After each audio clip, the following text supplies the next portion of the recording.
The arm of Rosedale is located to the north and west of Neepawa, stretching west to Franklin and north to Kelwood. The total land area is 865 square kilometers, divided into 6 wards, each with its own member of council. With a new CAO in charge of their operations and multiple stories of funds misappropriation across the province, Rosedale takes a moment this month to recognize and appreciate the diligence the RM is taking in their financial checks and balances. They go on to approve some funding for local organizations and also discuss how to proceed with projects for which they have received provincial or federal funding, which includes strategic infrastructure projects and campground improvements. Rosedale's land policy bylaws have started a review process, with councillors weighing in on issues they have seen with the current policies and what they feel may be done to make the policy, as they put it, friendlier. Current policies require development on purchased land, in part to ensure vitality of communities, and in part to increase the tax base of the municipality and contribute to municipal services. The issue was tabled until more research can be done and will be revisited at a future meeting. Water connection policy was also a hot topic, with the municipality's flat rate for hookup not necessarily meeting the needs of constituents who are paying for their own contractors. While the municipality doesn't want to overcharge anyone for work being done, there is also a contribution towards maintenance of the system overall to consider, as well as ensuring proper contractors are used when working with treated water. The CAO will draft a new policy to present at a future meeting. As always, roads in the RM are on the agenda, this time looking at gravel tenders and dust control. A shared boundary road with North Cypress Langford has been in a state of disrepair for some time, and the majority of residents are on the Rosedale side of the line, so they have decided to go ahead and put a tender out for the gravel. As well, with dust control being part of conditional use orders for some properties, the RM wants to clarify what its standards are, and as well look into alternative products to use for dust control on rural roads. Finally, Council is looking at the closure of the Eden landfill, which will be converted into a transfer station. There are several steps that must be taken in order to close and cap a landfill, including hiring an engineering firm to ensure there will be no residual contamination of the ground or the water system. Council is prepared to start the process by receiving quotes for the project, as well as for clay testing to develop a new cell for the Kelwood landfill. Following is the Rural Municipality of Rosedale's August meeting in its entirety. This regular council meeting convenes at 10 a.m. with Reed Carl Sinzik as chair. Do you have a mover or any seconder? Sure. Earl Burton. All in favor? Carried.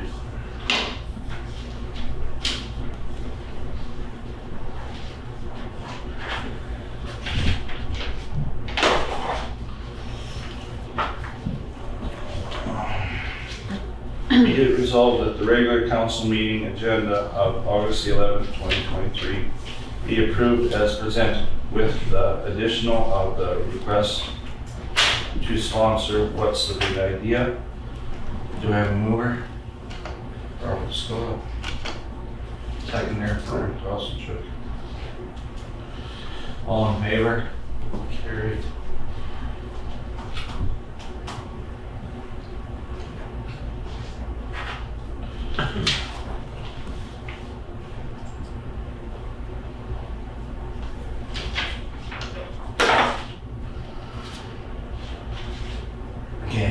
Of the minutes of the regular meeting held July 14, 2023 and the special meeting held on June 28 be adopted into the curriculum. Do I have a mover? Dave Tutter. Seconder. Robert Scott. All in favor? Carried.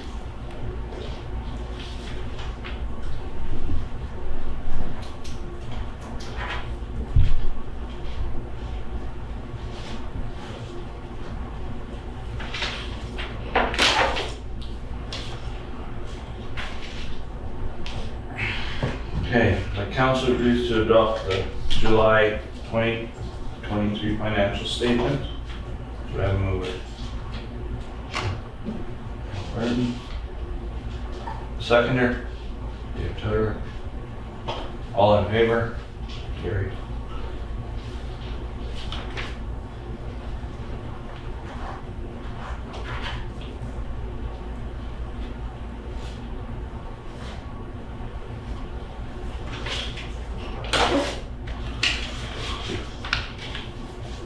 Okay.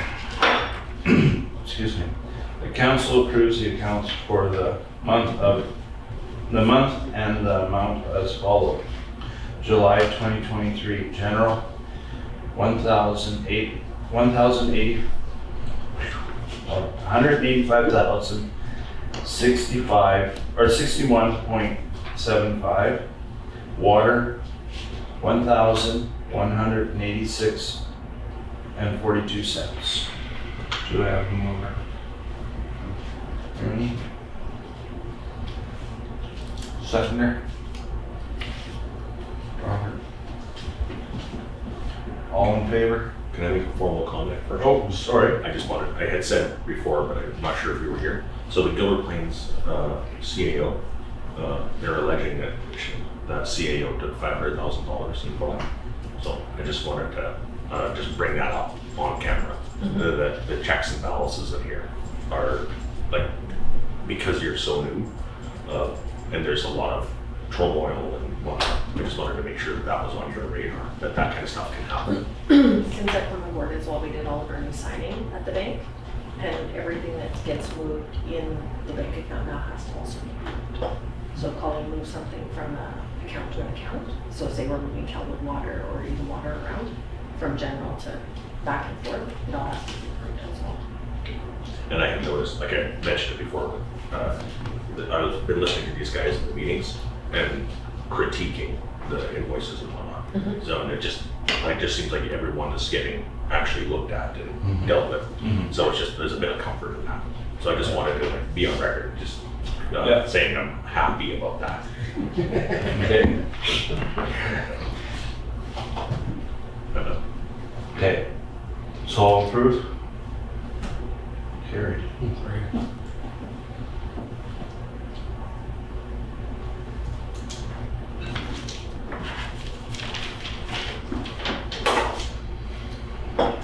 I wasn't sure what to do with all of the reporting, if you guys have to accept it into you, or if we just remove them. Just review it, yeah. So the CAO monthly report, has everybody had an opportunity to review? Any questions in regards to that? Okay. I think we went through that. The RCMP report, I think there was 28 calls, 27 were legitimate. So that's the information that we received from the RCMP. And then the local urban district of Calwood presented their minutes. So there's one item on here. They're proposing that TNR Cat Rescue in Calwood be awarded $300 for service to the community. And that was carried. So I guess we make a motion. And what is that? See, they spayed and neuter cats for the community. Oh, okay. That's part of the service they provide. Give them a home, cats, the wayward cats a home, and then they fix them. That's how it works. So then that would You want to turn and look? No, I don't. I'm waiting for Jeff's reaction there. I see if I got the words right. But that's what they do, service for our community. And all community, I think they take in all cats. Like You're based in Calwood? Yeah, yeah. Okay. So we, the council of the Arnold Rosedale, sponsored the amount of $300 to TNR Cat Rescue in Calwood. Do I have a mover? I don't know what I do, but I'll do it. Seconder? Postage. Everybody in favor? Carried.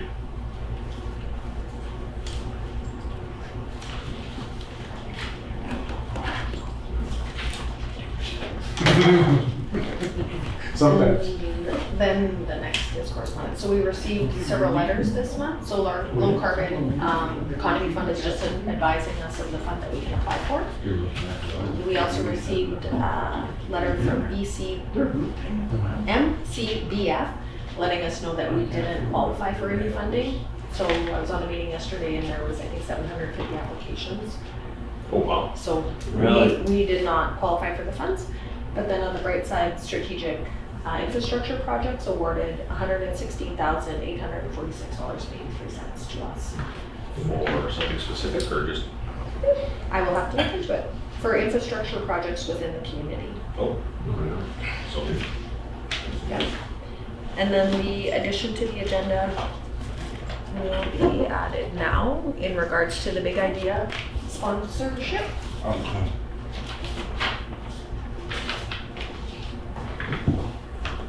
Okay, we the council of the Arnold Rosedale agreed to sponsor What's the Big Idea in the amount of $2,000. Do you have a mover? Let's go. Seconder? I'm sure. All in favor? Carried.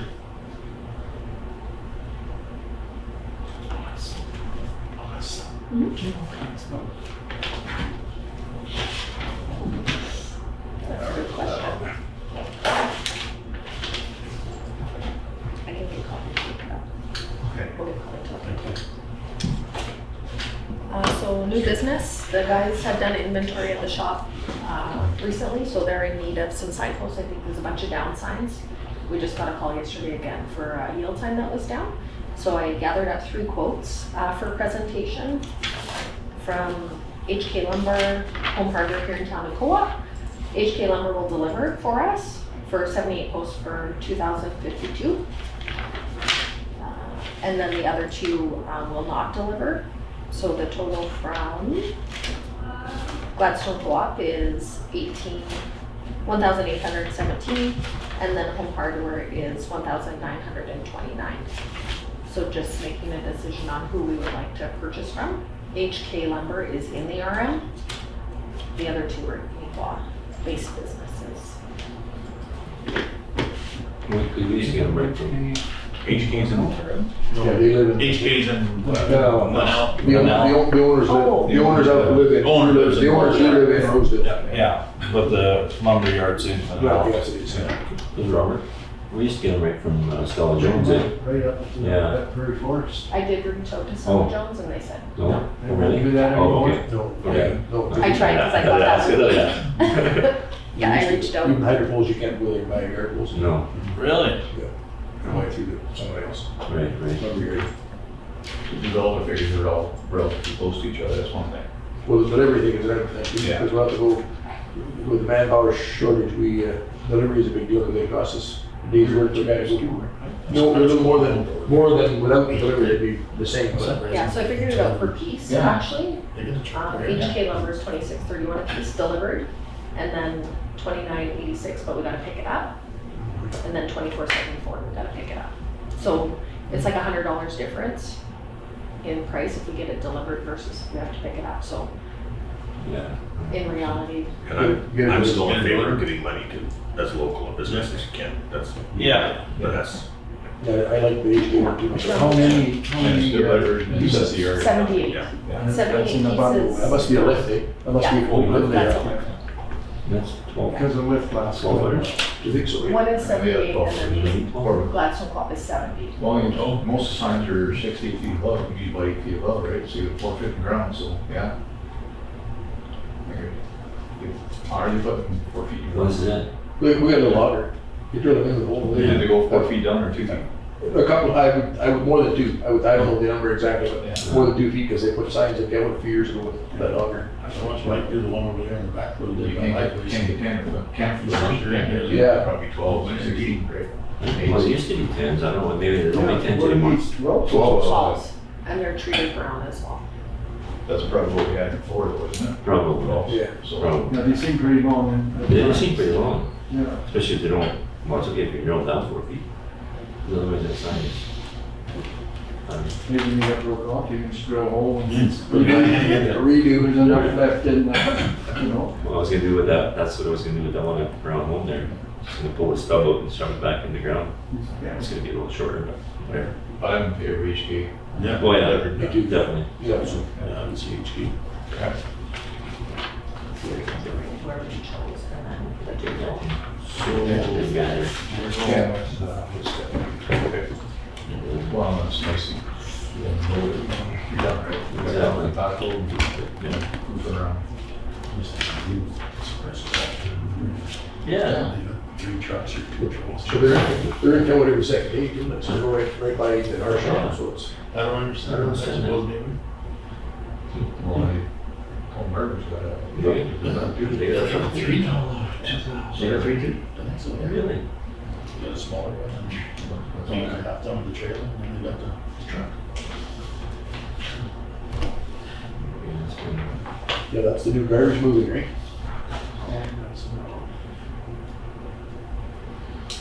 Okay, be it resolved, the council approve, sorry. No, that's a good time, I have to read something else, go ahead, Carl. Be it resolved that the council approves the purchase of the signpost based on the quote provided by H&K Lumber with a total amount of $2,052.09. Do I have a mover? Earl Burton, Dave Tedder seconds it. All in favor? Carried.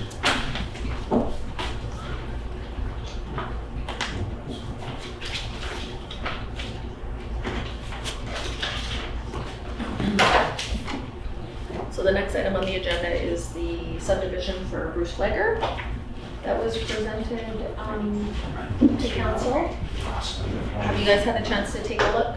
I did, I'm sorry. So they're dividing the homestead off of the agricultural land in a parcel of 10.71 acres. So they coordinate with area planning to understand the subdivision requirements, and they provided some things that we would need to approve, so conditional offer and then approving the acreage over the 10 acre limit, and that they enter into development agreement with the Army of Rosedale. So I do have the photos of what they're wanting to do, if you would like to see that. It's pretty standard subdivision. Yeah. Yeah, I did actually. I went through a little bit of it. So the only thing that, from my perspective, the only thing it's going to have a knockdown effect, because what they're going to do is sell that farmland. And Bruce Flegger's going to sell the farmland, and then we have that undeveloped road policy that we haven't finished with, and the people that are farming to the south of that are going to now push up a little bit further north, which takes, they want to get more responsibility from more RM road. But then there's issues on that spot because that's one of the disaster sites. Right. So, and it also, they're going to change a little bit of the drainage. And so there's going to be some drainage concerns that are going to impact on that disaster site. It's going to impact on the undeveloped road policy that we haven't finished. So they're just going to have, there's going to be more, not so much about the subdivision, but there's going to be more issues that are going to crop up as to who's going to be responsible for that road going forward. And so it's just going to make more pressure for the policy, or an informal policy that's already starting to have a little bit of a, like, what's the right thing to do? So I think that the next meeting has to talk about that undeveloped road policy again because of stuff like this.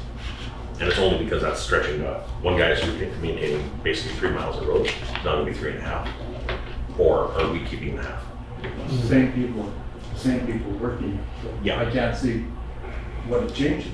I guess they have some plans to make a few changes Or the road itself. of some of the, like the low level crossing, and also how taking out like one more wetland, that sort of thing.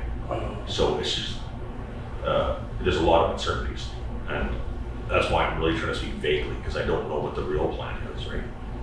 Because that piece that we fixed there, the DFA fixed for us, and helped us fix whatever, that'll become part of that road they want to maintain too. Or will it? Or I see, okay, that's the Like, great part. That's the great part. Yeah. Like, that's what the council has to decide if we're actually going to follow through on that policy, and if we're going to stick to, like, we're not maintaining just to the south of that, Right. but moving out and maintain because it's for the same people. Are we gonna maintain this little section and they do theirs, or are they gonna take over? But if they take over, they're taking over part of that CFA thing. So that has to get done. Or Or this is a whole lot of talk for nothing, and we just say, no, you stop over here, and this is ours. Right. Because Bruce will continue to live there at that residence for Yeah, now. and continue to drive bus, so Right. that road is important to me. Yeah, 100%. Right. Yeah. Okay. Now, but it gets into like finishing off that site too, because that's a real sore spot for the bus driver. Yes.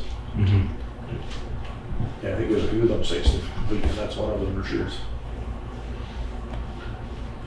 So would the majority of the topics you discussed be covered in the development agreement between them and us? Yeah, I think so. It's just that it's not, like the actual subdivision isn't a problem, it's the road stuff. Next stuff. Undeveloped road stuff.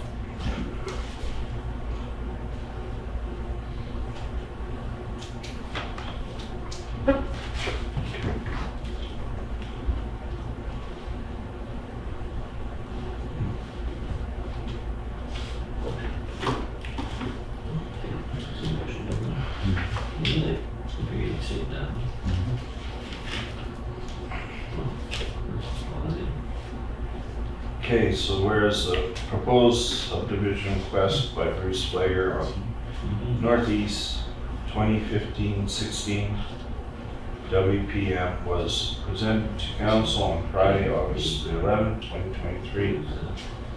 Now therefore be it resolved that the council of the RM of Rosedale has received and approves the subdivision proposed by Bruce Flager on Northeast 2015-16 WPM, providing that accounts conditions use order be granted, allowing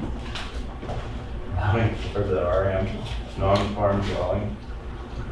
Number 2, a variation order be granted, increasing the maximum site area from 10 acres to 10.71 acres.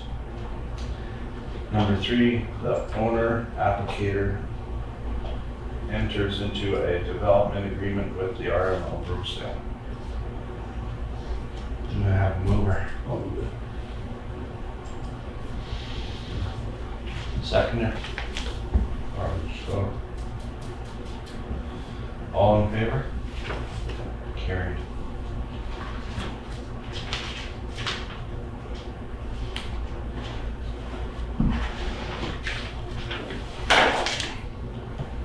So the next item on the agenda is the cost sharing agreement with the Water Services Board and the RM to assess the water infrastructure. So the amounts are $25,000 for the RM and then $25,000 for the province. So it would entail us coming up with the funds, of course, to cover our portion and then signing a cost sharing agreement so that they could move forward with their study. I'm assuming this had been brought up previously, that's why it's. That's gonna be something for this year, or for next year. The budgeting parts. I'll have to review what Tara budgeted, if she put anything in the budget, or if I need to go find funds now through a grant program. There are a couple grants for infrastructure that were spoken yesterday. They should be on the MMO site, so I can pull some of that information through for you guys for. That's both killing any water stuff, then? Is that what we're testing? Checking or- I believe it's infrastructure, like the water treatment facility and then the lines. Okay. In code is the way I understand Okay. it. So we would need to secure funding to pay. And then the board must have obtained treasury board approval to incur and pay for all study costs in the fiscal year in which the funds are required. So the period, I think, is April 1st to the following April 1st would be the fiscal. Oh, okay. And it's the loan to be repaid by the municipality with the 25,000, so they'll just do it, lend us the money for our share. Oh, that's, yeah. Oh, okay. The security players are just gonna tell us what we know it's aging. Oh, yeah. I'm assuming they'll provide a report on what we need to do to upgrade and there are grants in regards to water treatment facilities and wastewater Good deal. that they spoke of yesterday as well. Okay, be resolved the council authorize the REIT and CEO to sign cost sharing agreement between the Manitoba Water Service Board and the rural municipality of Rosedale respecting water system assessment study. Oh, excuse me. Do I have a mover? Jeff? Second. All in favor?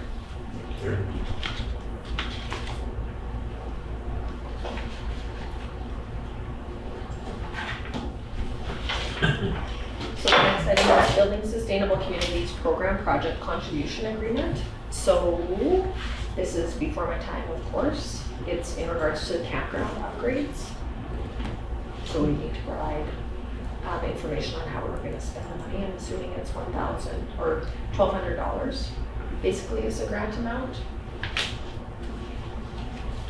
$12,400. Sorry, $12,000. $12,472. Is this something that Karen applied for? I think it's all pretty, most of it, yeah. So I'm asking for approval for. There's one we want to have, that's in Kelly, isn't it? Well, Just all on the same page. Well, actually, Big Valley could use a little touching up on the west side there, the access road. and yeah, I've seen that. It's Just well. give them my thunder. There's a small area, so we could, well, make a grade there Yeah. or tile it, get it drained. Because there's gonna be a spring there every year. It's a wet hole there, and the spring just bubbles out of the ground on the north side of that road. Yeah, And then, of course, it goes across the road, and of course, then you can't have access to it. right. So, Yeah, it's almost wet. yeah. Goes up. So you either put a rock, low level crossing in there, and fence off part of it or something, so people go with quads and crap, and rip it up. Yeah, it wasn't like that, just, There's always been that wet hole there. yeah, but not this bad, eh? No, it actually, I would say it popped out probably last spring with the wet spring. Yes, yes. I think it just, a new spring popped out, Oh, it did. It was always wet and never fouled. Not that bad, no. Yeah, it literally was almost like a little creek in there, Mm-hmm. in May type of thing, you know. And then now it's dried up, but, Mm-hmm. you know, if we could use some of that money to touch that up or make a project, I don't know, get a set of tenders out with contractors there and we'll have a visit there and see what we should or shouldn't do and make it more yearly accessible, I guess, but Yeah.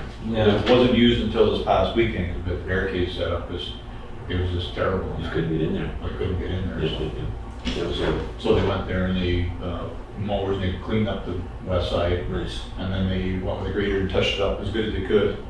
There needs to be pit run or something put in there, because that creek come right down through there and washed it all out, so it needs a little, put it that way. So, and it wouldn't take a whole bunch.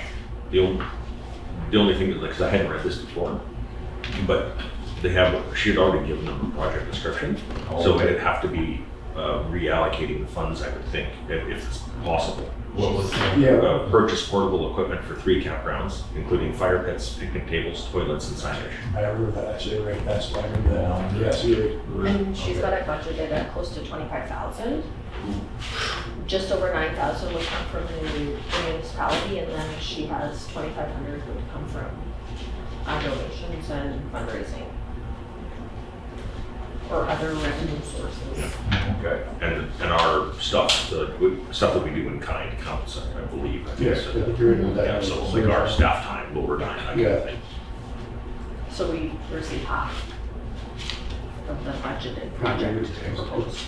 There was that idea. Yeah. Good try. Yeah. But as you're right, yeah, I'm not talking about that now. It's a nice little spot back there. Yeah, unless the group, Something we can budget for next year, I guess, but that way. Yeah. or that could be a thing where you start doing is it actually the road, the access road, or is it one of the campground? It's access to the campground. Yeah, because wouldn't that be a good use for like a third-party contractor using fuel tax money? And that way it's not coming out of the main budget, it's a specific, discrete project, and we have that 600 grand sitting there to spend on. Yeah, that's a good idea. I think that's something probably we definitely check into, right?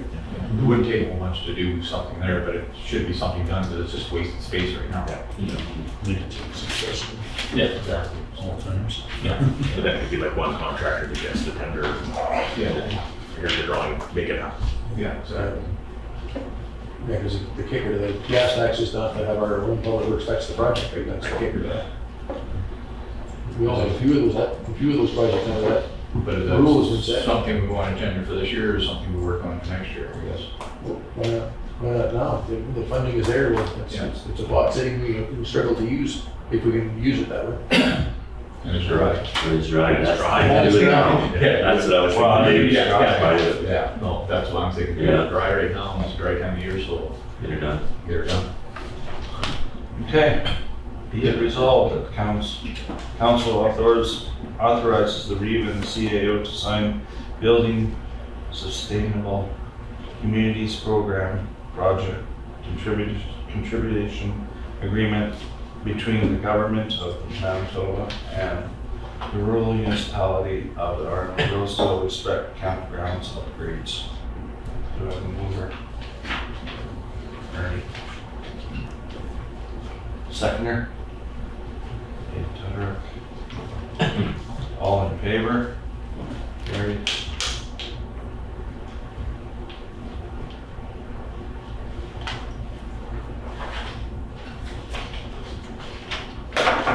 So do we have to do a motion now to vote the second about that project, just to authorize Melissa to do something? Or is it just a, Yeah. I'd like to see tenders go up for that project. I got one of them, my own, I put out too, so they're the same tax funds.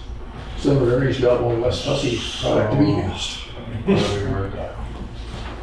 I don't know. Yeah, I'm just trying to cover that too. Just sign it. I Actually, guess what we should do is come up with an idea what we're doing first before we put a tender up. maybe, Yeah. let's do that. So you want to table this till Till the next meeting. next meeting? Okay, we'll table This this. will come out of that Jeff Kirk fund. Go down there and see if we can come up with an idea. Yeah, just so you If guys, somebody else is driving through there and they come up with an idea and present it, that'd be great, so. like you said, though, it's dry, we should get that done while it's dry. Yeah. Well, I appreciate that. It's the springtime. We want to do the same thing, it'd be like the bugger in there. Well, so it it's- will be nice. Well, it's easy to work now, too, like that, ground was dry, it's easy to do that process. Definitely. Okay. So the sales and development land policy came up last meeting because we had an offer to purchase some lots in Franklin. When we reviewed the policy, if you purchase a lot, you would need to build on that lot within 365 days, which I don't think was the intention of the person purchasing the lots. So the commitment was made to review the policy, and I would like some direction on what you guys would prefer in regards to language associated. can I speak to that real quick? I got a little thing to say, so go ahead, but maybe it's the same, it might be the same, go ahead. So, like, going by the policy, like, I've talked to a couple people in Franklin, so there's a parcel of land that's for sale. Yeah, it's been purchased. It was a private sale. It's residential lots that somebody has owned for 40 years, and they sold it. But the person that bought it is a young guy that lives in Franklin, and he purchased those residential lots because when other signs started going up and people started talking about building houses, he wanted to make sure that nobody could build a house across from him. So he purchased the residential lots to keep them in his own personal land bank, so that way he could control who his neighbor was. Like there's pros and cons to that, like, and I don't blame him for doing it, but that's sort of one sale that happened there. It was, I don't want neighbors. And it goes against us saying, like, in this, we're encouraging residential development. But that's a private sale. One person to another person, there's nothing anybody can do about it. But over here, on this other parcel that was discussed, they want to put in a tiny home. And they'll have to get variances and whatnot. There's people complaining about that already. Because we want mansions, we don't want tiny homes, because they're considering a tiny home to be a shack. Or as opposed to a smaller, sustainable footprint, low carbon, that kind of thing. So the person that wants to do it is going to have to do a bit of legwork in order to get, he wants to build it smaller than the Manitoba Building Code allows. So that's another separate issue that's happening over here. But you're not getting much tax revenue off of a tiny home. Like if they purchase those lots and consolidate them, you're not getting a $200,000 house that's paying taxes. You're getting a $100,000 house. I don't know the real numbers. Yes. So you're not actually gaining much on that, but you're gaining something, and you're gaining a person to come from. And clean lots. and clean lots that you don't have to maintain, you don't have to build, you know, bang up your own, like the green team, like wrecking those mowers, hitting rocks. And then this package over here is not a house, it's a house that's been sitting empty, it was purchased at tax sale. And they want to just make the lot bigger, so you're not gaining anything, all you're doing is taking 2 undeveloped lots out of the land bank, and they're paying $50 a year for them, and they're getting consolidated, you're probably still gonna get the $50 for them. So it's not like there's much economic development that's happening. There's a lot of signage and a lot of commotion, but there's hardly any increase in revenues on the RM side. And our policy says that we're supposed to have an up-to-date listing of vacant land, but we don't really. So it's been hectic and busy in the office and whatnot, I know that, but there isn't one. And the reason I'm bringing that up is because now that this other commotion is starting to happen, one fellow wants to buy another vacant lot that has an old barn on it. And there's not a problem, like somebody wants to buy an old barn, but doesn't want to build a house on it. He wants to use it he wants to control it so that nobody else can have it, so that he can have the barn. And he'll maintain it, and he'll cut the grass and do all that kind of stuff in the back for you there, but it's not increasing anything residential in the town of Franklin. So it doesn't go with the policy statement. So it's either you have to change the policy statement or say no. And I don't have a strong opinion on that one, but I'm thinking that if you're gonna let this person buy it and pay taxes on that small postage stamp of land and maintain the barn, you gotta change the policy statement. And then if you're changing the policy statement, you gotta change everything. Or not everything. Yes, just tweak it. Yeah, but you gotta tweak it. But you're not encouraging residential development. Right. You're just simply getting unused land out of the RM land bank in private hands so that they can someday do something with it, maybe, but at least they're maintaining and developing. Yeah. And it's also like talking about like maintaining the lots and whatnot. Then you get into an enforcement issue, and then that becomes on you. Like if the RM owns them, you say to the green team, go mow them. Mm-hmm. But if a landowner owns them and says, no, this is a native meadow, you've got to now decide, okay, am I gonna fine you? Like it gets a little ugly. It's easier just to assign the green team to mow something than it is to convince a landowner to clean up, or a homeowner to clean up. Because then if you do that, then you've got another fellow in Franklin that has a junkyard. What are you gonna do about that if you're forcing it over here? So it just increases your workload, and these are just considerations, just for you. And they're not good or bad, they just are. So the other thing is that if you're trying to encourage residential development, does anybody care about when a quarter section land sells and there's a house on the yard site and it's livable, but it's vacant? And it's deliberately kept vacant because nobody wants tenants, residential tenants if you're farming. Nobody wants to postage stamp off, so you have to work around a homeowner that wants to have his raspberry patch not get sprayed. But there's, within 5 miles of my house, there's 10 vacant houses.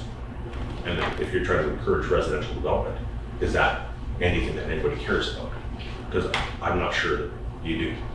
And again, that's not like a pro or a con or a good or bad, it's just what's the policy? Like, other residents or other jurisdictions have vacant home taxes, but we don't because it's primarily agricultural. And is that something that anybody cares about?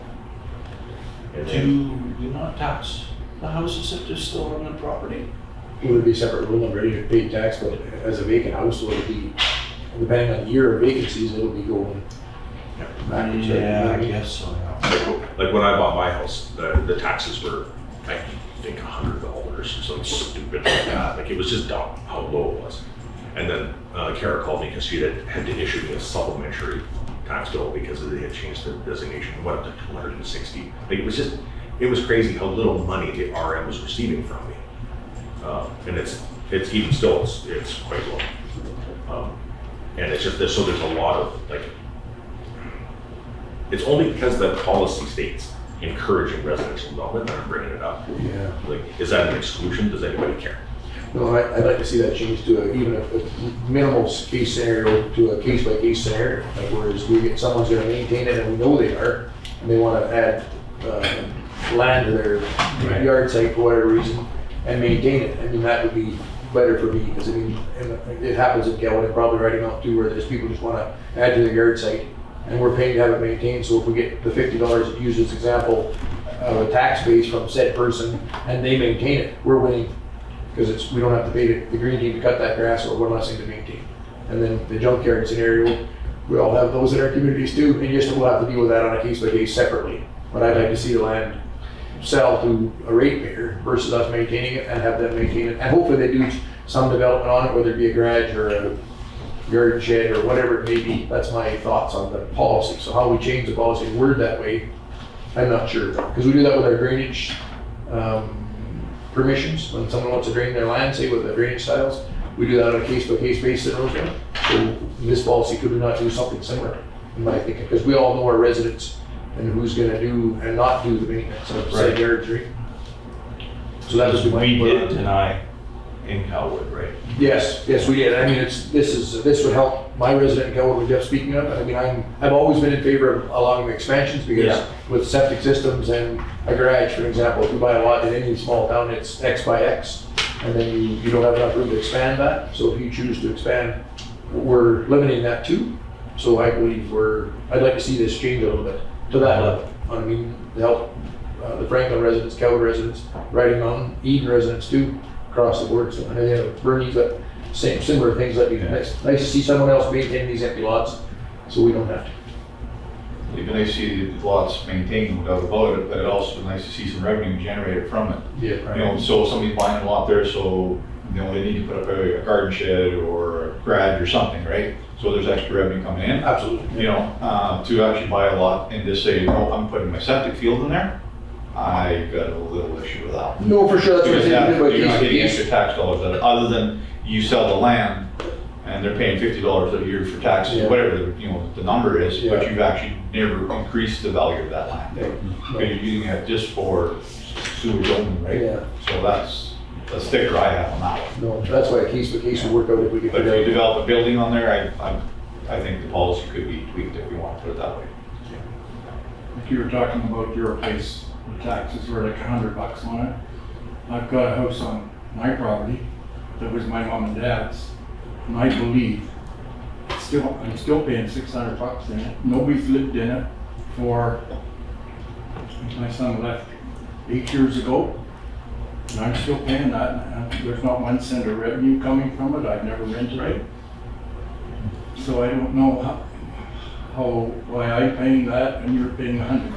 I was paying laughably low at the first year. Yeah. So I'm assuming maybe that the previous owner had asked for an assessment or a variance, had appealed The assessment or part. assessment. I guess that's what I should do. I'm guessing that's what happened. Because that's all for the assessment board, right? Yeah. Right. It has nothing to do Yeah, we with don't that. control that part, right? That's done outside of us. And that's the one thing that I have noticed, like in a couple different, because I have one property in Paulton along here, is that the assessment branch gets us a free ride on the inconsistencies, but they're 100% responsible for it. And especially in Flin Flon, the variance across the town is dramatic. And it's the fault of the assessment branch, but the councilors take the blame for it. Mm-hmm. And it's not fair, it's not right, but I don't know how you hold the assessment branch to account for that because they're short-staffed as well. At one time, buildings on rural properties were not taxed. Now that's changed in the last 30 years. Now they are.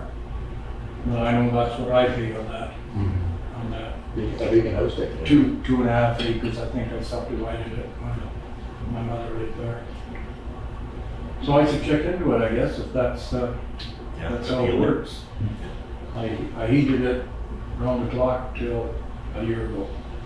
I got water lines coming in there, but it just, my hydro bill started being $890. Well, they have. Well, you almost have to have someone else just pay the water. Yeah, that's what it really was. Yeah. Well, that was You're one saving money. rolls and everything when the cattle were there. And the same thing, you go back to your resident that wants to build the mini home on there, and you're great because, so he puts it on there, it's a $50,000 mini home as compared to somebody wants $250 on their house, or about $450, I guess, for a house nowadays. So yeah, that's kind of that's a gray area.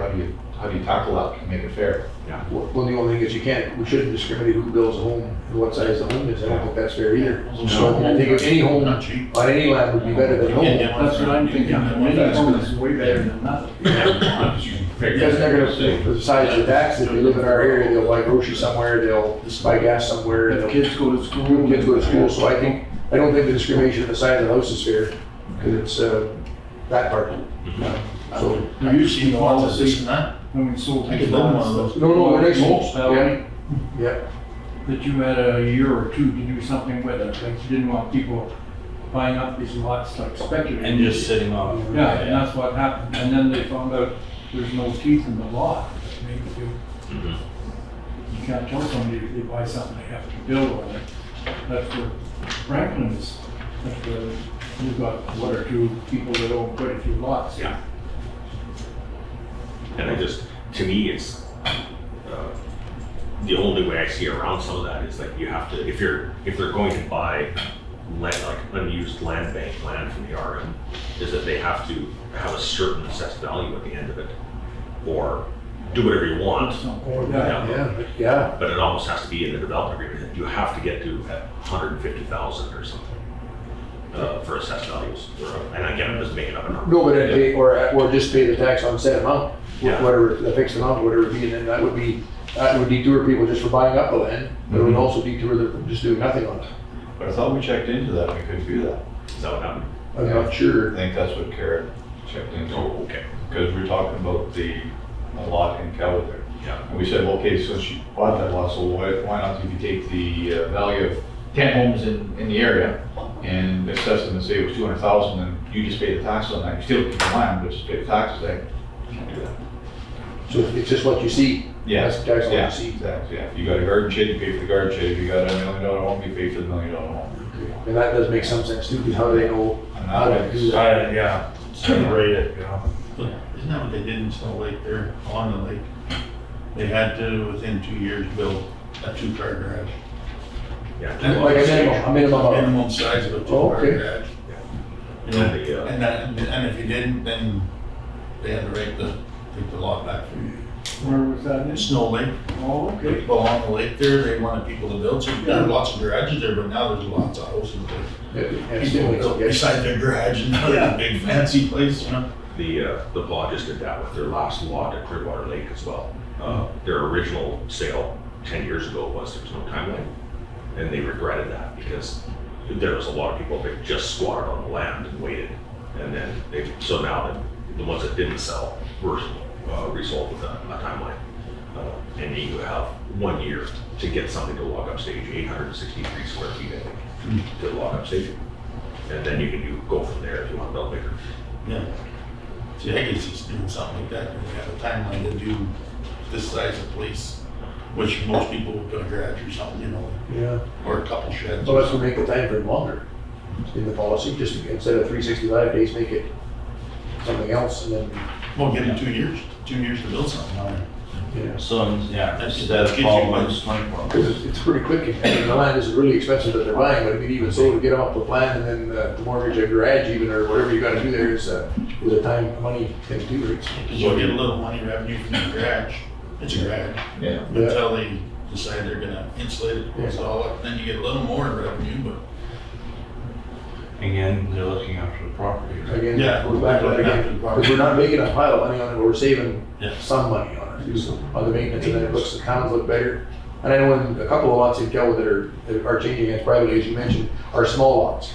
So that, yes, there's already a home there, but now they've got no place to do, even a laneway, say, or a place to park their camper, for example. I mean, but if they could buy the lot beside from us or whomever, then that makes it, if we can figure out a way to make it more comfortable. I like the idea of changing the policy to be more friendly, in my thinking. And there's 2 examples that I just ran across the other day because, again, Flin Flon, I'm just out there working on a house. So we just tore down 16 houses in Flin Flon, took them to the landfill. We've taken about 300 houses to the landfill in the last 20 years. and filled up the landfill. So now they're in that same spot everybody else is, like, what now? But they had a policy there where they assigned, like, we say we can set their values. They were accepting offers on their unused land. But there was a situation where one of the landlords had said, I'll give you $6,000 for this house. And they said no, and they tore it down. And that was, to me, that was crazy, like, because he was going to fix it. But they wanted to develop it. But no one could come to terms because the town wouldn't say, this is what we want for it. You have to submit an offer. And then when the offer was submitted, they said, no, it's too low. And it was a crazy process. It's like, it should be, in my mind, like you talking about being able to set prices, it should be like, you set the price at the assessed value for an unused lot, and then the person either pays it and the transaction is done, or they say, no, that's too much, and then we get into that. I'll give you a bid, and then we publish it and go into that thing. But we forbid that in our policy. And in Flin Flon, it has the unintended consequence of, because the town didn't want $6,000 and annual revenue, they said, no, we'll spend $30,000 to tear it down and fill up our landfill. And nobody like, that wasn't the plan, right? Yeah. Like, that was never a stated goal by anybody, it just happened. And I just don't want that to happen anywhere else. Like, I don't want that house in Franklin to get torn down Because of something like this. Well, you say about assessed value, and if you go back to farmland, if you look at farmland, if you look to buy farmland, you're never gonna pay assessed value. You're gonna pay way higher than assessed value. So whatever our assessed value on our land, we shouldn't be selling at assessed value. We should be going at, say, 1.7, 1.8, or whatever, about assessed value. And even if, so say the lot's worth $1,000, so we're, assessed value $1,000. So we put the benchmark, we'll say 1,750 or whatever like that. But we still have to, if somebody comes in with that and say, okay, we'll give you 1,750, we still have to put it out there publicly and say, okay, we have an offer. So then the rest of the public knows about it, so everybody has a chance, right? Make it transparent. Is that not a way to do it? Yeah, because I've heard that statement, like Sprague's where we go 1.5 above assessed value. I've heard that statement before, so that makes sense to me. Because I mean, we are talking about, I know in Franklin, I know for sure, but in Keller, like unless the tax, our part, like we tax when the grass cuts, we put that on the taxes of that land. Sometimes that gets higher than the assessed value. Right. But if it's like a normal assessed value, 1.5 or 1.75 would be a good idea. Because it makes a commitment from the purchaser too, right? You're not just getting it for $50. You're getting it for Assessed value plus. Yeah. The way I understand the policies, there's two avenues to take. There's a set price for the properties, and then there's a non-set price. So the set price, I'm assuming, should be posted for a period of time, and then people can put their bids in. And if no bids are received, then I guess we just repost or what have you. But everybody would be allowed to bid.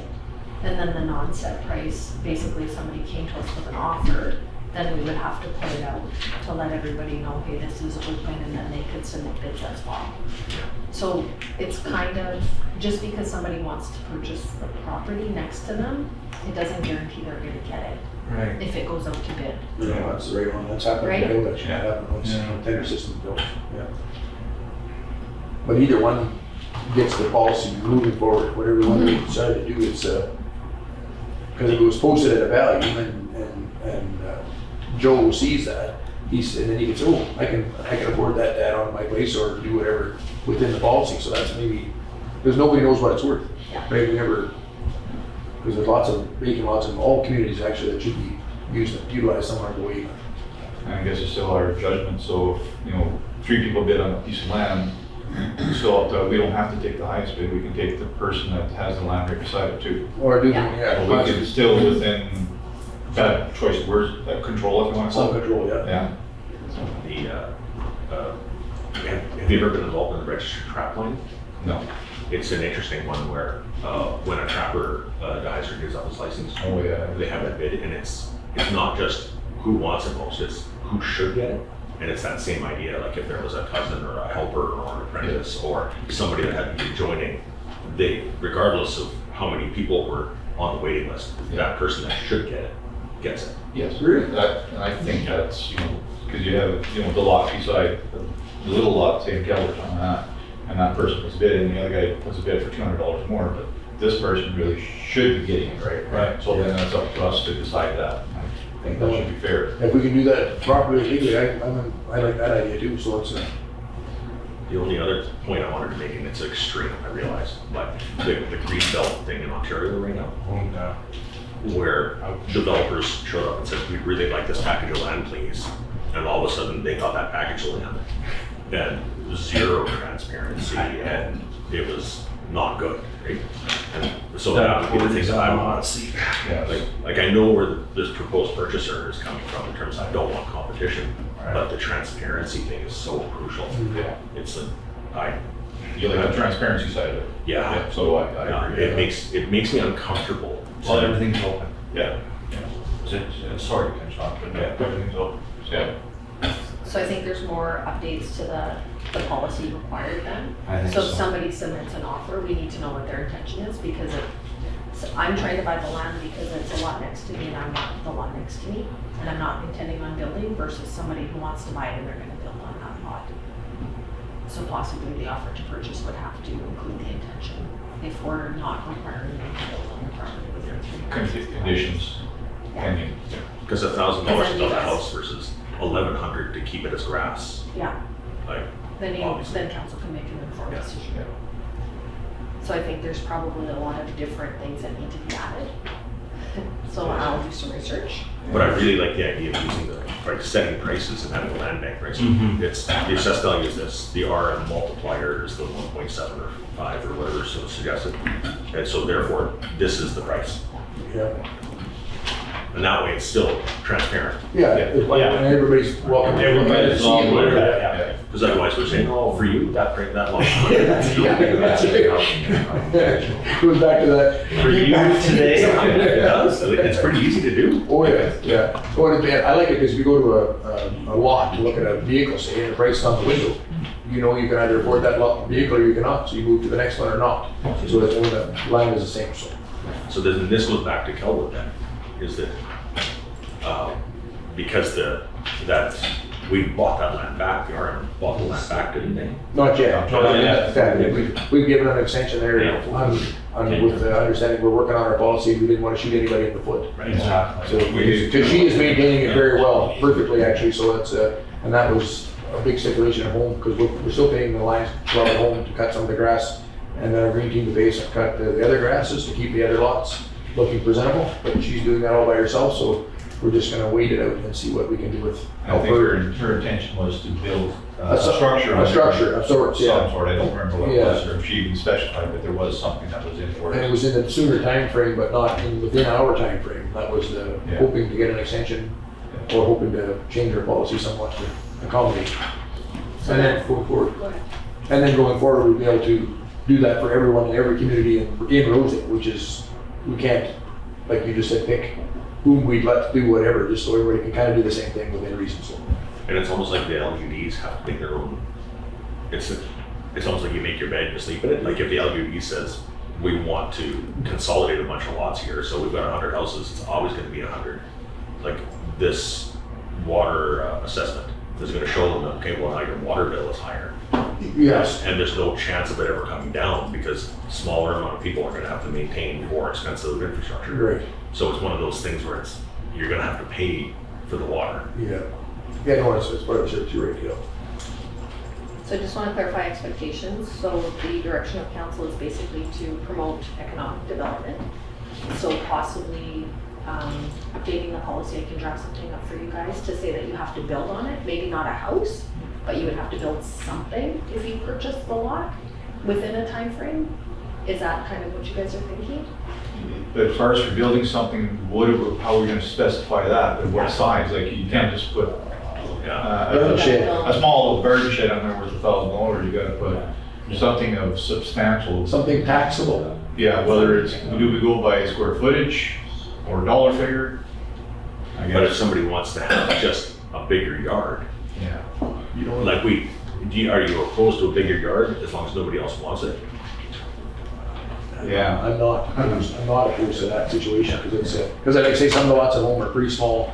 And when Kelwood was developed, like the idea like it was, they were gonna have a small neat wall, let's say, I don't know what you'd have there, but they wanted all the lots full, but I mean, with a couple of lots that I know personally, they're like, wow, they're small.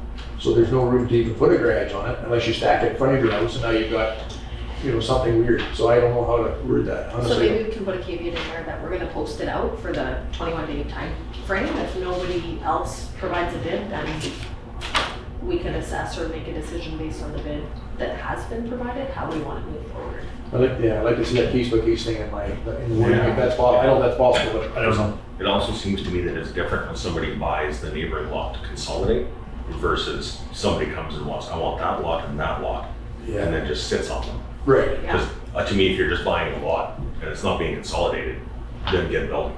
yeah. Yeah. Yeah, because you're right, what else are you buying it for? Yeah. Yeah, no, because you're agreed. And and that's where it's happening too. Like again, it's a private sale, but I'm gonna buy that one over there because I like my view of the canoe. I mean, that's legitimate. No, for sure it is, yeah. But it's also, doesn't encourage residential development. No, no. Yeah, because expansion would be separate than a free, like a separate build. Yeah. If Y is trying to build on and X is buying because they just want to buy it, Yeah. there's gotta be a difference. Because then you get neighbors like Ron was talking about where people are arguing over a fence, right? Yeah. And then that turns into a long-term saga. Yeah, apparently. So how are you gonna rate that one up? Are you gonna do some waiting. research? We're waiting on this. I'll present it back to you with some additional. So we'll table this Yeah, now. that's a good idea, because at least we'll be more And she'll have feedback. some information for us Yeah. to go on or hack out or Yeah. whatever. I just wanted to understand your perspective and if you're removing the building requirement or not. So I think I understand I should be able to pull some I think we need to just tweak this and that's. information together for you. Alrighty. Yeah. So the next item is the water connection policy, I believe, yeah. You could tweak it. Yeah. Yeah. So we have a situation where we have residents that hooked up to our water system. They didn't go through the regular approval process that's written in the policy, but they're hooked up. We gave them a meter, all those sorts of things. And then now we've charged them as per the policy what was required, but they've actually already paid for everything themselves. So it's all paid for, and then now we're charging them $15,000 as per our policy. So they're asking us, what are the charges for? So Ombudsman, yeah, they supplied a report to us with some suggestions on what we could do prior to it getting to the Public Utility Board, I think, is what we're trying to eliminate. So there is a suggestion to possibly have a clause in there which would be a right to connect versus the $15,000 flat fee for 300 feet. So the homeowner would be responsible for everything, all the costs, plus they would pay a fee to connect, and then we would supply them with their water meter and all those sorts of things. So I'm suggesting that I get permission to draft something up to present to you guys that maybe would work better for us, because we also have the other water hookup that's $18,000, but they're only going to pay $15,000 and we're on the hook for the rest. So the right to connect to our water system maybe would eliminate those additional charges. They would be on the homeowner versus on the owner. Those other hookups, like when they say 15,000, if it ends up coming out to 18,000, they still pay the 18,000. That's not the way the policies are. That's what they did with my neighbor. His come out to 20-some thousand, and that's what he paid was 20-some thousand. So there's a reform of the Yeah, land. there's got one under 5 that did the same thing, and there's a minimum of 15,000, and then whatever's above 2, you have to pay. Like if I want to hook up water, I gotta go an eighth of a mile from the water line, so I'm gonna have to pay that eighth of a mile to my house and my house. I don't think that's how the policy's written, but I can review it further. The issue That's normal then. with the current situation is he paid for everything. Like, if that's the way it is, I'm gonna hook up water. Because I'll pay that 15 and it's gonna cost 35 to get it to me, but. The way I'm reading here says any other requirements such as additional costs to the property line, household plumbing, pumps, etc., as pertaining to process shall be the property owner's responsibility. So anything above the 15, the way I read that, is the property owners. Yeah. Yeah. That's the way I Yeah. interpret it. Yes. You know. That's what it's been. Yeah. The property owner, if it's over 15, that's what they do. So in this situation, there's no charges on the RM because the homeowner did everything. Yeah, but So the curb there's a whole stop big was story there, behind that one too, though. he did everything on to connect, and now we're charging him $15,000. So we either need to negotiate with him, or My suggestion is, I mean, I'm going forward, or maybe going backward even, but we need to come up with a bit of I'll call it a menu for lack of a better word, of a price list, so that if you get X, you pay this much, and if you want to do the work yourself or are able to do the work yourself, not many people are, right? And then maybe a qualified, I'll say plumber, if that's the right word to use, to hook if you need to hook onto our line or connect fee, then if you're getting a meter, which everybody has to have a meter, but that's this cost, and then if you're doing the work yourself, then come up with a menu of sorts, because that's part of the situation you were talking about. Yeah. And again, I'd like to see, because at home, we're speaking about land development and whatever, and the water system is already there. And if we want people to build homes in our communities, and Kelwood has got one of the water systems, and we need to figure out a way to make it not more affordable, but maybe more affordable is a better word than, because I mean, yes, you're building a new home, yes, you should be able to afford 15,000, but if you're able to do some of the work, and that people build their own homes and renovate their own homes, so why shouldn't we allow people that can dig trenches, for example, or hook up the water, do that? So I'd like to see it change somehow. But I mean, like a menu of charges, like X feet, 300 feet is this much, and if you do the work yourself, then you don't pay that. Even if you have to hire our plumber, if that makes any sense, to do the hookups or something to that effect. So that was a suggestion from the Public Utility Board, was to do a regular hookup charge, and then everything else is on the homeowner. So this particular homeowner, everything was there, the curb stop was there. There was a very short amount of distance, I think, and he paid for everything.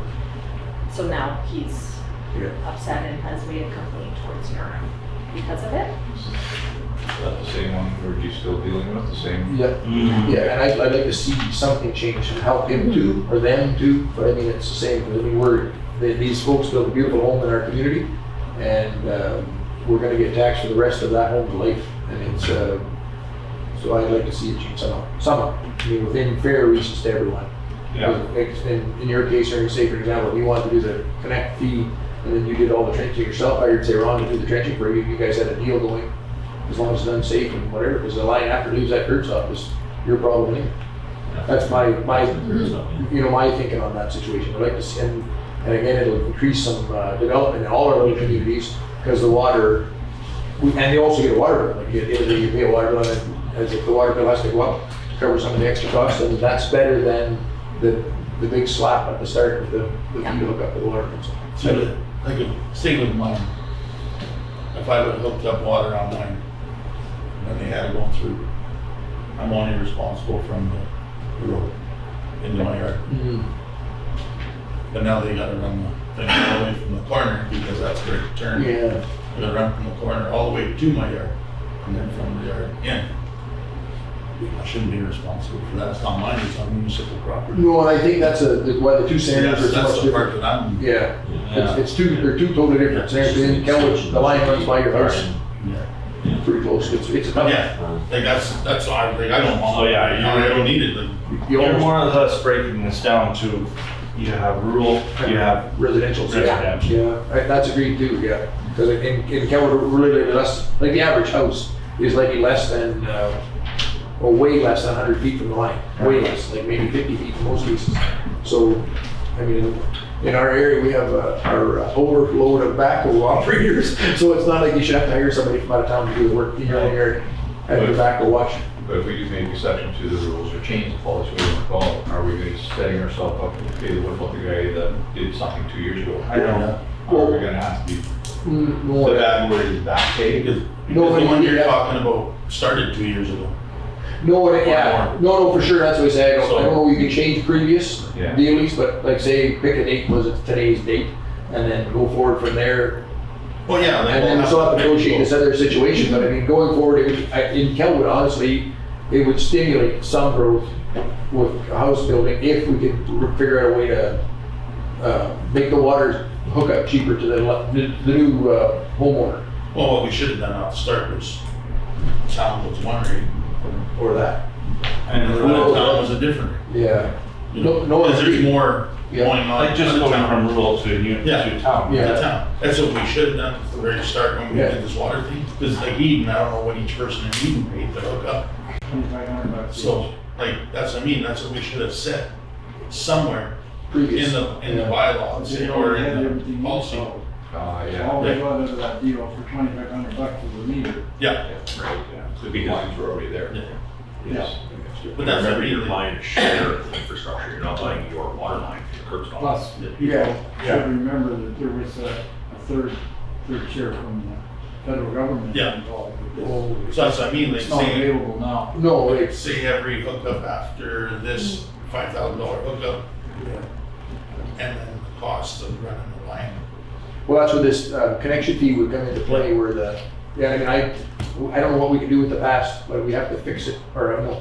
We have to change the I'd policy like to see it sometime. fixed for the future, because I mean, in Kelwood, I mean, we have lots of empty lots, that would stimulate some growth there for sure. And it would also help our water system, because then you got more people paying for the water, so.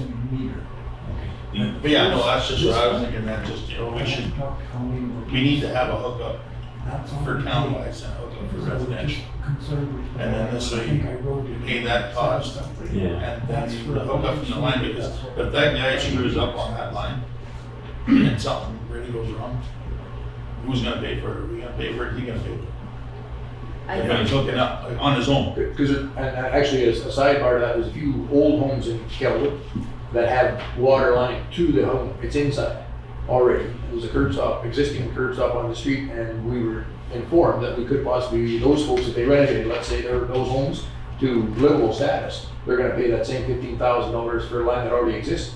So that's why the menu system, I'd like to see come into play, because now we're also, what Jeff was just talking about, in Flint on them hauling of the landfill, because now that house is not renovatable, because we're gonna, whatever that cost is, you gotta have 15,000 or whatever our number is, Because of the water. and it's there, you can literally see the pipe in the house, it's no joke.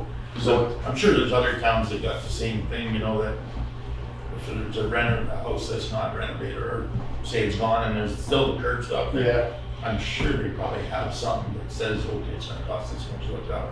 Crank it open, because I'm sure that guy going out there to crank that thing open is getting $1,200 to turn that. yeah. You know, it's gonna be something crazy, you know, like, I'm sure every town has got. No, we just need to get ours to be more reasonable We just gotta get- in the village of Kelwood, in my opinion. Yeah, well, and everyone, Yeah. like, say in Eden too. No, yeah, sort of, Somebody wants to- because I think it's only us that need to have, Kelwood need to have town water, right? Or Franklin too, like Franklin's got town water. Some of it. Some of it does, you know, but there's gonna be, an add on very soon. Okay. We just gotta figure out for the towns and then for the resident or the rural. Yeah. you know. Wasn't these some of these rates set by the water services? They were, Yeah. Yeah. So then we can override that? Well, that's sticky. because Yeah. when Kara had They're the guys mentioned, in charge. When that project came, we thought it was our project. no, They They're the dictate, ones they're dictating a lot of this. Told us that we had to watch, we were over budget, and all the rest was when the smoke cleared, we were way under. We could have gone to a couple of other people. Yeah. that wanted. Yeah. Richard Casper's a fine example, Yeah. and that was a terrible thing they did there. Yeah. Well, and Eden, Never what's his even name told there, her. Baker. Turned the cat. Devin Baker's Ellis. a little different, because Well, Baker needed a booster yeah. position. Right. But, We were so far under budget, we could have accommodated quite a few. exactly. They put the stakes right to Richard's house, Yeah. and then turned the cat at the corner and never said anything to him. Never said anything to anybody. Well, that wasn't right, and then ended up in surplus. Yeah. Was it supposed to be around about 14,000 or something, it went down to what, 11, something? It was a big difference. Because I know they were talking 12, and then what is it, what did they end up paying, what, 9? Pardon? I know they were saying 12, but What we paid, what'd you end up paying, it was what, about 10. about 10, Yeah, so it was we put $2,000 under $1,000 budget each one. Yeah. Yeah. I'm pretty sure it was 12, because they would have paid me more. the other thing I wanted to say about like utilities is that the Manitoba Hydro system, where they do that service contract, and they have, I don't know what the formula is, you probably do. But it's, like, because I'm just reconnecting the house right now, so I got the service contract, it's gonna cost you $787 to get reconnected, and they waive that fee, because they know they're gonna make that much more money off of it, right? Because it's a residential thing, all they gotta do is crimson wires. And they have that formula where it's like, if our costs are outweigh our benefits than you pay. And if we're gonna recoup, then yes, and then you get into that right to reconnect. And that's why I think it's that rural versus urban divide, is because if the urban district of Kelwood is willing to not have more revenue come in for reconnections, and they're willing to pay the higher monthly fees as necessary as costs go up, that's a choice that Kelwood makes. Yeah. And it seems to me like the RM, I want to know what the math is. Does the RM subsidize Kelwood and this kind of stuff because of all that staff time? And like, does Kelwood take more out of the system than they pay in? It would be a really interesting mapping exercise. But it's like the sort of the contractors, like the right to reconnect. Like, does that contractor, it has to be a licensed plumber, has to have taken the water treatment plant, because it's treated water. Yeah. Like, no one can take shortcuts, right? Yeah. You can't accidentally contaminate a line. No, 100%, yeah. I see here at the back, like approved workers for contracting, P. Baker Service, Nico Plumbing, Rob Smith and Baco, Coyote Ridge Contracting, and Tim's Plumbing. That's what we have on our thing for. That's all that's certified to do that work. I think the issue is a reference to the 300 feet of service. So in Kelwood, if you went 10 feet, we charge you 15,000. If you went 300 feet, we charge you 15,000. I think that reference is probably the biggest issue. So if we could reduce So that's where the urban the thing comes cost and say, you can pay this fee to connect, and then you're responsible for paying the rest, but then still have control over that hookup. in. Because if you have a set amount, like say it's a $5,000 hookup, whatever, and then any costs after that to go to the house is on the homeowner. I think they jump all over that actually. I mean, But it's one of those things, flat like fee. it's just a flat fee. fee and then whatever after, then the contractor says it's gonna cost $5,000 or $6,000 to get it to them. Yeah. Now you're $11,000. And we could still leave the application fee in if you guys prefer, so they would have to do the application fee so you guys know what's going on. And then it would be 5,000 after the fact. So then if we have to hire whoever they have contracted, we need to have this specific person actually hook into our lines, then that would be included in the right to connect. Because we'd be better off to stimulate the people building homes there and have one of those plumbers you named put the saddle on for us, and then away you go from there. Because that's the scary part, is putting the saddle around the main pipe. And if you don't need Well, it, that's what I understood, that this on the back here, that you guys must have had this in place for these contractors to do the water hookup, right? well, that very well could be updated now too, because there's probably more contractors capable of doing the work. But I mean, Oh, that's I the whole see. policy. I don't know when that was wrote, but I mean, I there's don't probably know a either. list of contractors, like another 10 more, like they could do the same work.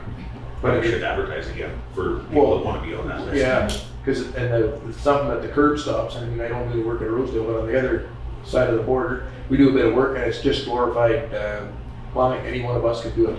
Like from the curb stop out to your home, anyone could do it. And sometimes it's a pressure fitting, like a press fitting. Sometimes it's just two shiny clamps to hook out. So I mean, we're overcharging for that little thing in my very personal opinion. It's because I mean we've all done it. I mean, you're on your house, your garden hose, it's the same hookup, and you know nobody wants to redig that 8-foot line, so they do it right. I mean, we all do it right. So. Well, I'm just thinking with the $5,000 hookup or whatever, if you had that, if you get 20 guys that hooked up, well, that's a much more strain on that pump.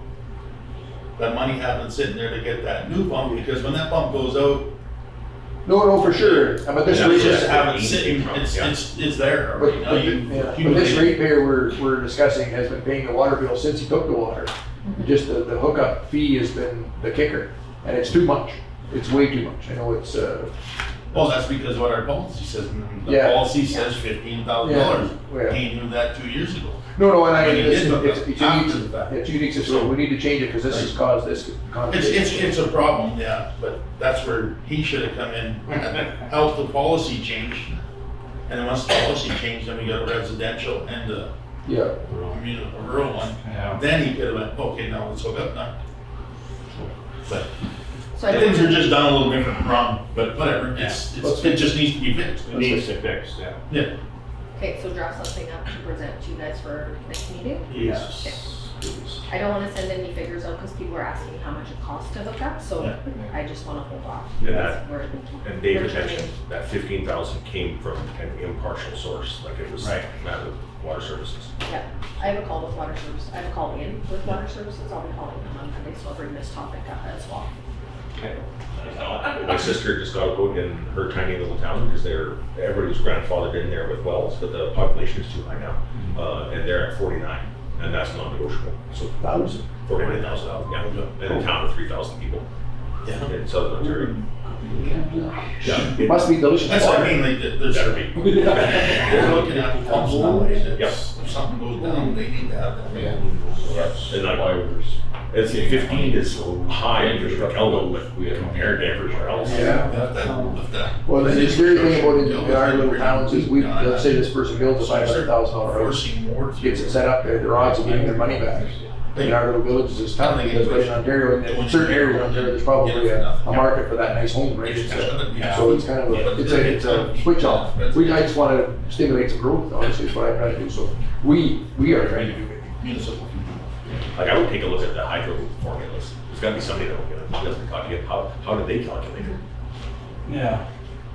I'll give water services a call and we don't even have to change it, we could leave it the way that it is and that's now your rate to hook up is that amount. So then we could state that we have to maintain structure pumps, we're gonna give you all of these things. So we could give a list of these are all the things that we're providing and then a portion of this money goes to maintain the actual system, like the water treatment system and all of that.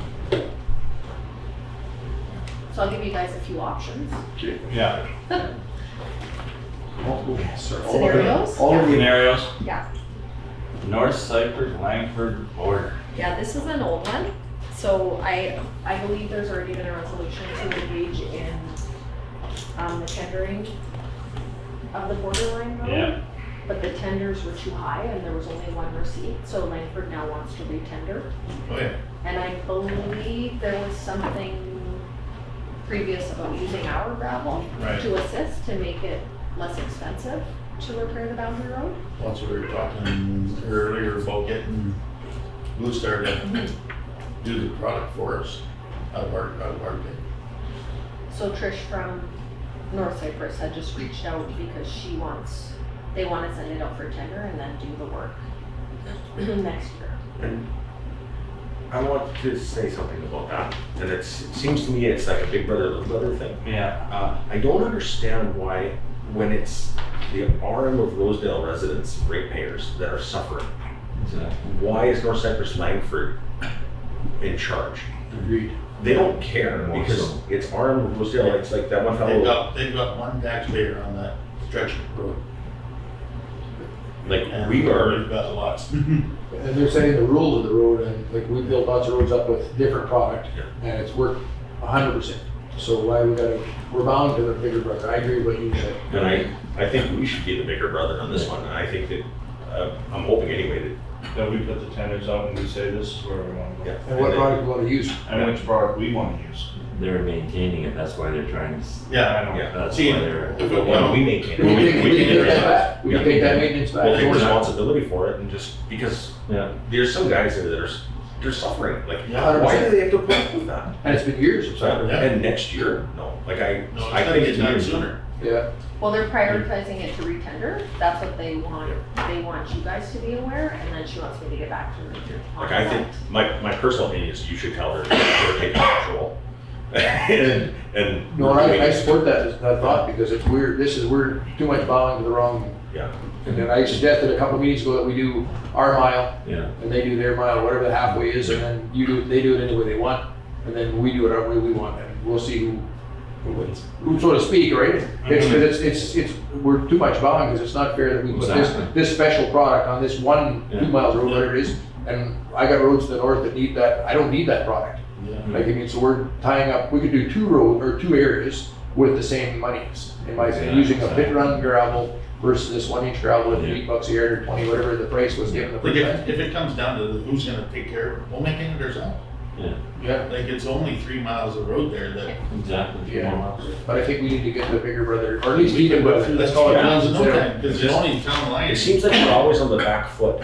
That is the impression that I got, and it seems like this is what year 4 of putting it off. I don't see that it's gonna be cheaper next year. It'll be worse. Like, we're literally saying, let's spend another 50 grand, and if we're trying to save money for Yeah. other things that have happened. Yeah, no, This I is think the way to it's, save it. and we could save it simply on the product change. Yeah. Simply, like, the rest is just reasonable, right? The trucking's reasonable, Yeah. except they're bringing that product up brand new. Well, The the first first one. yeah. But I think we could do it, We just have to pay for trucking, yeah, in a sense. the gravel's right there, we got lots of it. Yeah. But we need to make sure we tender it so we can use the gas tax. Screen it down to 2 inch, then we were paying about $350 yard screen. Right. So Without- 350 times 8,000 is, 25,000 bucks? no, a little less than, whatever, yeah. It's round it off. Round it up, Yeah. Yeah. Yeah. Where it was 160,000 before. Yeah. For the product and trucking. Right, right. So we're paying 25 for the screening, plus you're paying, you know. Trucking gonna be really cheap now because it's coming out of. Yeah, but you're probably gonna be, what, $4 a yard to truck it? No, I mean, more than that. Probably 7, 8. I've heard that number now, I guess. Yeah. Things have gone up a lot, what they were. So 7, so 56, so you're still at 100 grand per product, you get trucked there. But it was 200. 160. But it's before. 200, so we have to back to, we can do 2 sets of 3-mile roads for the same monies. Yeah, You know, they do it done right, and I think Jeff is right, we need to stop being the little brother in this situation. Yeah, they're telling us what to do. Yeah. And what product to use, everything. But- How much of your money to spend and when. Yeah, Yeah. exactly. Yeah. No. See, our taxpayers are the one that are suffering. Yeah. They got one And person. they're gonna pay more tax, like, so to speak, or more of our taxpayer money is going to that same road. Really? That's all it's Yeah, in. the rest is all. The rest is all on our side. So versus sharing the tender, then we wanna split the road lengthways, or, not lengthways, the other way, we do the top half, but then do the bottom half anyway we want. Or we just take it over and tell. No, this is what you're paying, this is what you guys are gonna pay instead. I like that idea better, because I That's think it right. should put control back in our own, some of the control, because we weren't even at that time, when the original conversation happened, it was gonna be their foreman that was doing the checking off.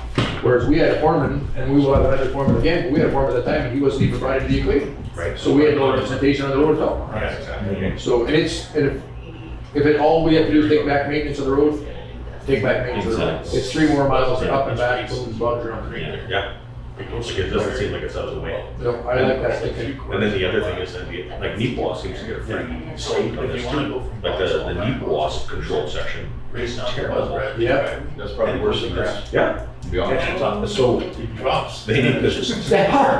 And like that's another hard conversation. Yeah. It's like, again, it's the big brother. 3/4 mile. Doesn't need to be. Yeah. Well, we did the dog scenario, Yeah. now we're doing the road scenario, Yeah. same thing. I guess it'd be a little bit more than 3 miles, so we'd have to go away from it. So do the whole correction and probably. No. You mean for the grading Process process? grading, mowing, But whatever. if that's, Well, they don't grade it. They don't grade gas But all months but in the then sun. at the far end, they do. Just at the very far end. Just said, but I think that's a small price to pay to stop being a little Yeah. brother. Well, and half the guy can Especially especially when corner you and read that. Well, Yeah, no, 100%. exactly. No, I hear you. Yeah. It's not like it's a pile of extra grading that we have to do. Like, there's very little. But they're billing us for doing our half of the road, and the suggestion just was that we'll be able to bill back. Build Yeah, that. we can go back to So that. Exactly. we're winning, we're not losing, that's for sure, we're not winning, we're not losing, but I'd like to re-tender our way. Yeah. And then, that's my thoughts, because it's a wasted tax dollar on that special product, and we like, the roads we're driving on are built out of the other stuff. Oh, And exactly. every road in Rosedale, except this one, will be built out of the other product, and some are built on dirt roads with gravel on top, some have trees in the roads, the whole thing from 100 years ago, that's how they built their road. Yeah. So going back to that product, we were gonna say that we were gonna make, we'll leave that alone then. Well, if we don't have to Right make this it, moment. because I think we No. can, Well, he's not there yet, so I know, but- we're okay yet. Yeah. I'd still like to get some good, of that because material. Langford will have something to say about what we're discussing, but I mean, Well, it's time. Well, yeah, I think it should have been done 4 years ago. Yeah, and we got time yet this year if we hurry the quotes along and do it with the proper product. And also because it was dry, like you said, for that other project. Yeah. It's, you know, what's next year gonna be like, right? Well, yeah, and next, one more winter, these ratepayers going through this road too, which is the other thing. I mean, it looks bad on our part because our ratepayers are using that crappy road too. So. Yeah, we can supply all the geotech, everything, we can order it all, we got a good deal on it. No, we need the company to do that for the gas tax purpose. We need to stay out of that. Oh, We need to whatever, tender whatever the tender Yeah. says, got Yeah, X right. gravel on the road and geocloth packed Yeah. to specifications, whatever they are. And then top with gravel, that's gotta be, we gotta stay out of that touching part to get the gas tax to work. And then you can also specify, I believe anyway, on those government contracts, you can say you must supply us this, and we'll give you a 10% return on it. So you're guaranteeing your cost, but you're basically saying to the person, like, you're buying it for $1 and selling it for $1.10, and you're guaranteed that way. They don't have to take the risk of holding it, carrying the costs, and having that line of credit and whatnot to get it here. So is the scope of work basically gonna be the same that we're gonna tender? I would say On this, so no. it's I think still one had it. Except the product, except the product I itself. think you were talking about the product. Well, the product, yeah. Yeah. So we're still gonna need a culvert. It's zero money. What's wrong with it? Nothing's added, nothing. Like say, unless you get stuff like this. Okay, nobody has This that. is, we still need 8,000 yards. Well, But instead of this, we just need what we call pit. Oh, yeah. What did we, It's, you see, well, there's that sandy area, this, this, this that. cost, this is We don't need this that is much. crazy. And it's got some binding in that stuff over there, if we use that area over there, maybe Those it'll. fire trucks, because they don't use the gas tax dollar, we have to tender the whole 18 process. inches, and not have a public works on the site, except in general, Inches site. and 6. So they would Right on just there, gravel right start. blocks then? Yes. Sure it's 18 Yeah, inches. we're doing 18 inches. Total I funding. guess we need to put that in there. And this process too. That's called. Deviations go on top of it. That's called. Also Yeah. could be Rosedale. bought from Rosedale. Top road 20. Oh, it's 18 inches back there. 18 inches. And the other one That's fine. Contract with all With- locates, all with- approaches, that's, all level. ABS or Yeah. traffic. Yeah. 30%. So we're saying the same thing. And then the top road. Pretty simple. You guys okay with, in the quote we're gonna do, or tender, we're gonna do letting them purchase 600 yards of gravel from Rosedale? Talk like the A-base gravel? Top it up, yeah. Is that acceptable? Okay, that's, we're just unless they're just doing a checklist here. Yeah. Okay. But in terms of the scope of work, like Ron had mentioned some stuff about dumping and pushing on the Yeah. ground as opposed. Yeah, not driving over the map. And those kinds of things have to be specified in terms of Well, you said the it's even construction standards. Yeah, they were doing the highway over here in West Rock. Where's Those that on guys there? from Maple Leaf, they Where's were that on on 30 trucks, they were all backing up Is that on about that? half a mile. The dump on. Like, where's pushing I wanna on? make sure. Yeah. Yeah. Does it say that? It's not Okay, stated. okay, let's stay about it. So- Yeah, I'm like, oh, that's the way it should And then the be. scope is still Yeah. the same, 84 north between 88 west and Other 90 roads, west. those are. It's only the 2 miles. It's 2 and a bit miles, right? 2 and a bit. It'd be between 90 and 89. 88. They have 88 here. Yeah, So we have maybe 88, that's not a, Well, yeah, they're going all the way up to here, Oh, really? to 88. I don't know why, because that's high road. Does not know that. And road's good there. It's just straight from Boxall's driveway. But they're, It's a buzzing driveway. but they're only saying 4,500 feet though, so that's a portion of that stretch. So yeah, you're gonna be from, Yeah, you don't need to, So you're it's not half. doing the mile. No, Yeah, not even one. even if you wanna Before- put yeah. Buzz Bradley's marker number there, there's a driveway marker number and then Boxall. Oh, I see, as a measurement, right on. That's- Right. Yeah. And that's all that's back. The rest is good. Like it needs some gravel on it, but other than that, it's, But if we build this road up normal gravel, and fix the rest, well, the piece that goes from that back road that goes over to Kevin's to town is way worse than what we're fixing. And they haven't done nothing with it. yeah, but we can't do that. We can't. No, but I'm just saying that, so if Yeah, we do this stretch of highway, like, or stretch of road, it's gonna be good, right? I would say. but going east from Buzz Bradley's driveway, isn't there a whole bunch of bad sections on the east side as well? Yeah, that'll be some. Just all east, that's what it says. All east. Buzz is I thought you were saying right west. Boxall. Oh, okay. No, west just needs a touch-up. Okay, Yeah. west doesn't even need one, because it just goes, Yeah. and it's up on top. West is good. that's that's the new level then, that would be. It's funny, it goes up. okay, so the direction is to suggest the arm of Rosedale will take over the tendering process. Yeah. Because we can supply road gravel and such, and see if they agree. And it's our radiators that are bearing the cost of this. Where are we getting this from, pictures? Fisher means probably closest, I guess. Well, yeah, pull it out of Fisher, out of that, Does he- that part that over there where it's kind of like sandy. No, we can't. Probably the stuff out of Fisher, like you said, pack right, right? Yeah. That one, No more clay. Yeah. they shale on it. But that might excite more local tenders to tender it too, which is the other guy from Brandon had the product and our guys just didn't. Yeah. All right. I would say Email it'd be her good. on Monday. Okay. To suggest. The only thing I'll say as a cautionary note was like, you'll have to check with somebody on that fuel tax side just to make sure that the marking of our Rosedale gravel is legit, because I think it is. But, Well, it's a good suggestion. yeah, but you might want that, As long get as that you're selling it, I stamp. guess, Well, to the contractor. Well, and the other alternative to the, if Melissa's gonna send an email anyway, we could have a second alternative, which would be we'll tend to the first half of that road from Buzz's sign to somewhere halfway, and they can tend to the other half and do whatever they like. Mhm. And then we'll just do our Our bit. three-quarter mile, if that's the right number to use. It's, They won't do anything down there because there's nothing to do. no, but it just, we gotta have a plan going forward, because Yeah. otherwise we'll discuss this again, and then fall is clicking on us, so. Because Not far away. that's my thoughts. If you guys agreed, we do this project together, or do our mile, or our half, a half of which top half and bottom half, and then get it done. At least that way, from our ratepayer side, we're doing something for them. Versus just standing Yeah, around standing around installing. installing. discussing it. It should be able to get, like, if we can get a contractor, I'm sure a contractor can do it. It wouldn't take long, I don't think. Well, it's an afternoon's work for the average guy. Well, it's an afternoon, maybe 2 afternoons. Maybe 2 afternoons, before tea. Couple of weeks, that's what I was thinking. Yeah. Especially what? Most of the trucking is, it's a lot of Yeah. work. And depending how you plug it in, if you drive on it, it'll take shorter time, of course, but that's not in my way. I like to push it on too, I really do. Push it on, that's what you guys I really did, do, yeah. that's, because you're not disturbing. We did it actually in our yard, not my yard, the young guy's yard the other day. We backed onto the geo and it just went like this. Just a dumpy dump. They make a playground, I'll just tell you quickly, but we backed onto that geo and that stuff was just moving in, but you can't do that. When you push it on, it just, Well, even with the gravel just being pushed on, you can see it. You can As see it. it takes shape, it's Exactly. moving along there, so it's filling in the hole slowly versus that, well, Packing. 30, 80-ton truck driving on yeah, there. yeah, and geo was moving and the ground underneath was shifting a bit. No, it's, I like to push it on too. Okay. Good. One more question. Sure. We switch. Talking about gravel, was that a yes? I would say yes, mine's a thumbs up. I would say, yeah. You Okay. have 6 yeses. Yeses. Well, 7 if you count yourself. No, I think we should. I really do.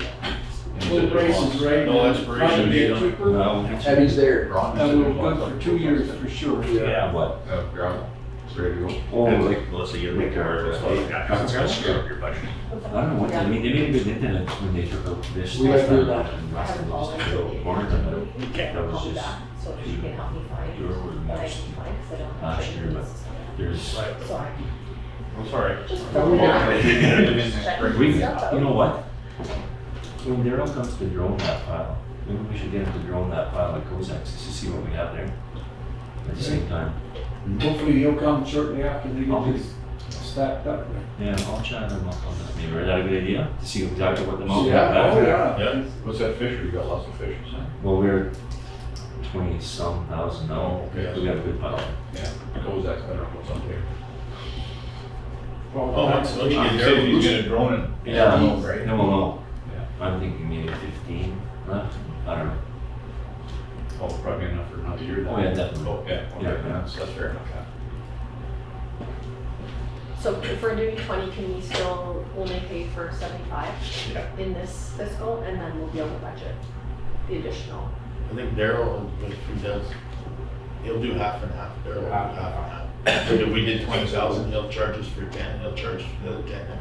Next year. Well, when you think we're not that far from next year. Yeah. Let's wait. Oh, yeah, but Yes. it could be the same time next year. Yeah.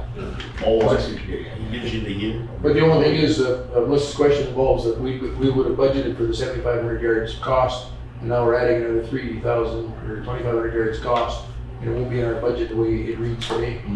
That was the question, so she'll have to research whose account she's taking it out of.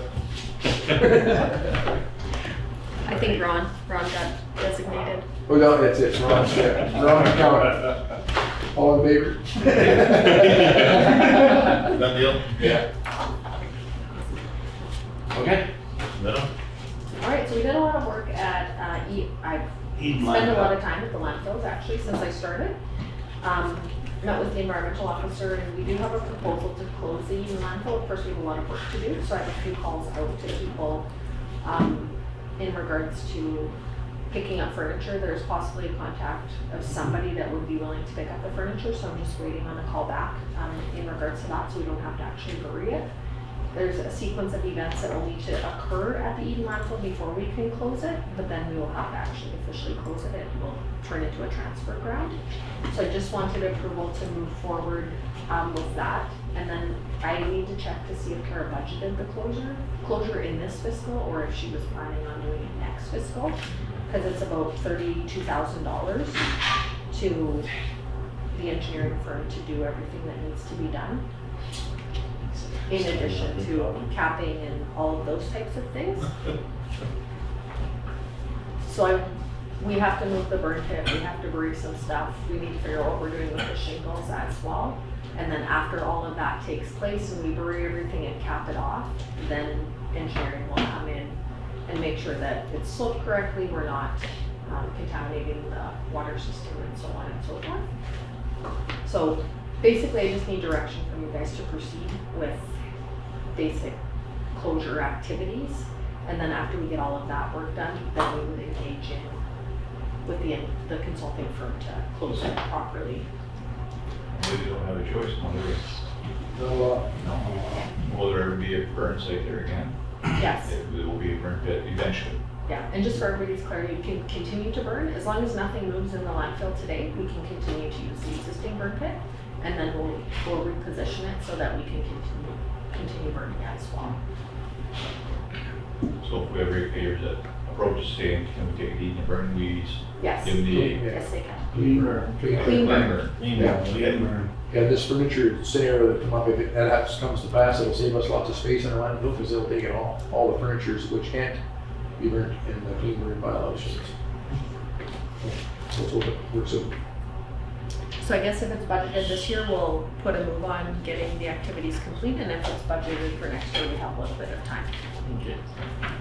I thought it was budgeted this year.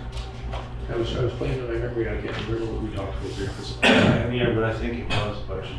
There's 9,000 budget for landfill, that was, I thought was for a cell to be built. An engineer, I was, That's what I thought that was. That's next. Oh, That's next. next. That's next. Yeah, that's further north, Steve. yeah.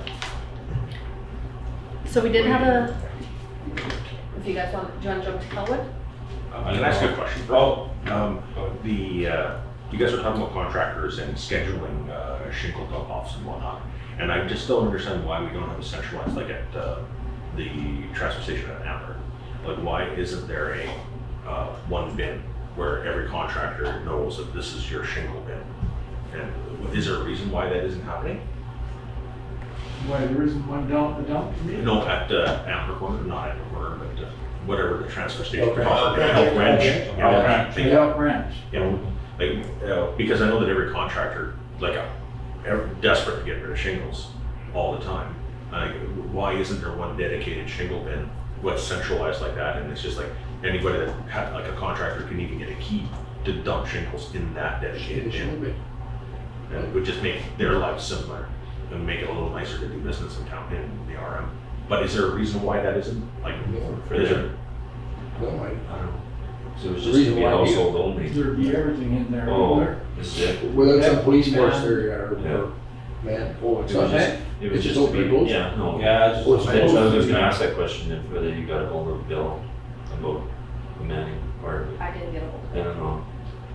I seen it, but I didn't want to touch. I don't know. I just noticed a couple of single jobs that got done lately around home, and the contractor makes a deal with the guy in town here, and they drop a bin off in the guy's yard. Mhm. They just bid, these were hail items, Yeah. so they just bid the cost, whatever the they're charged to rent a bin for a week, or I don't know how that works.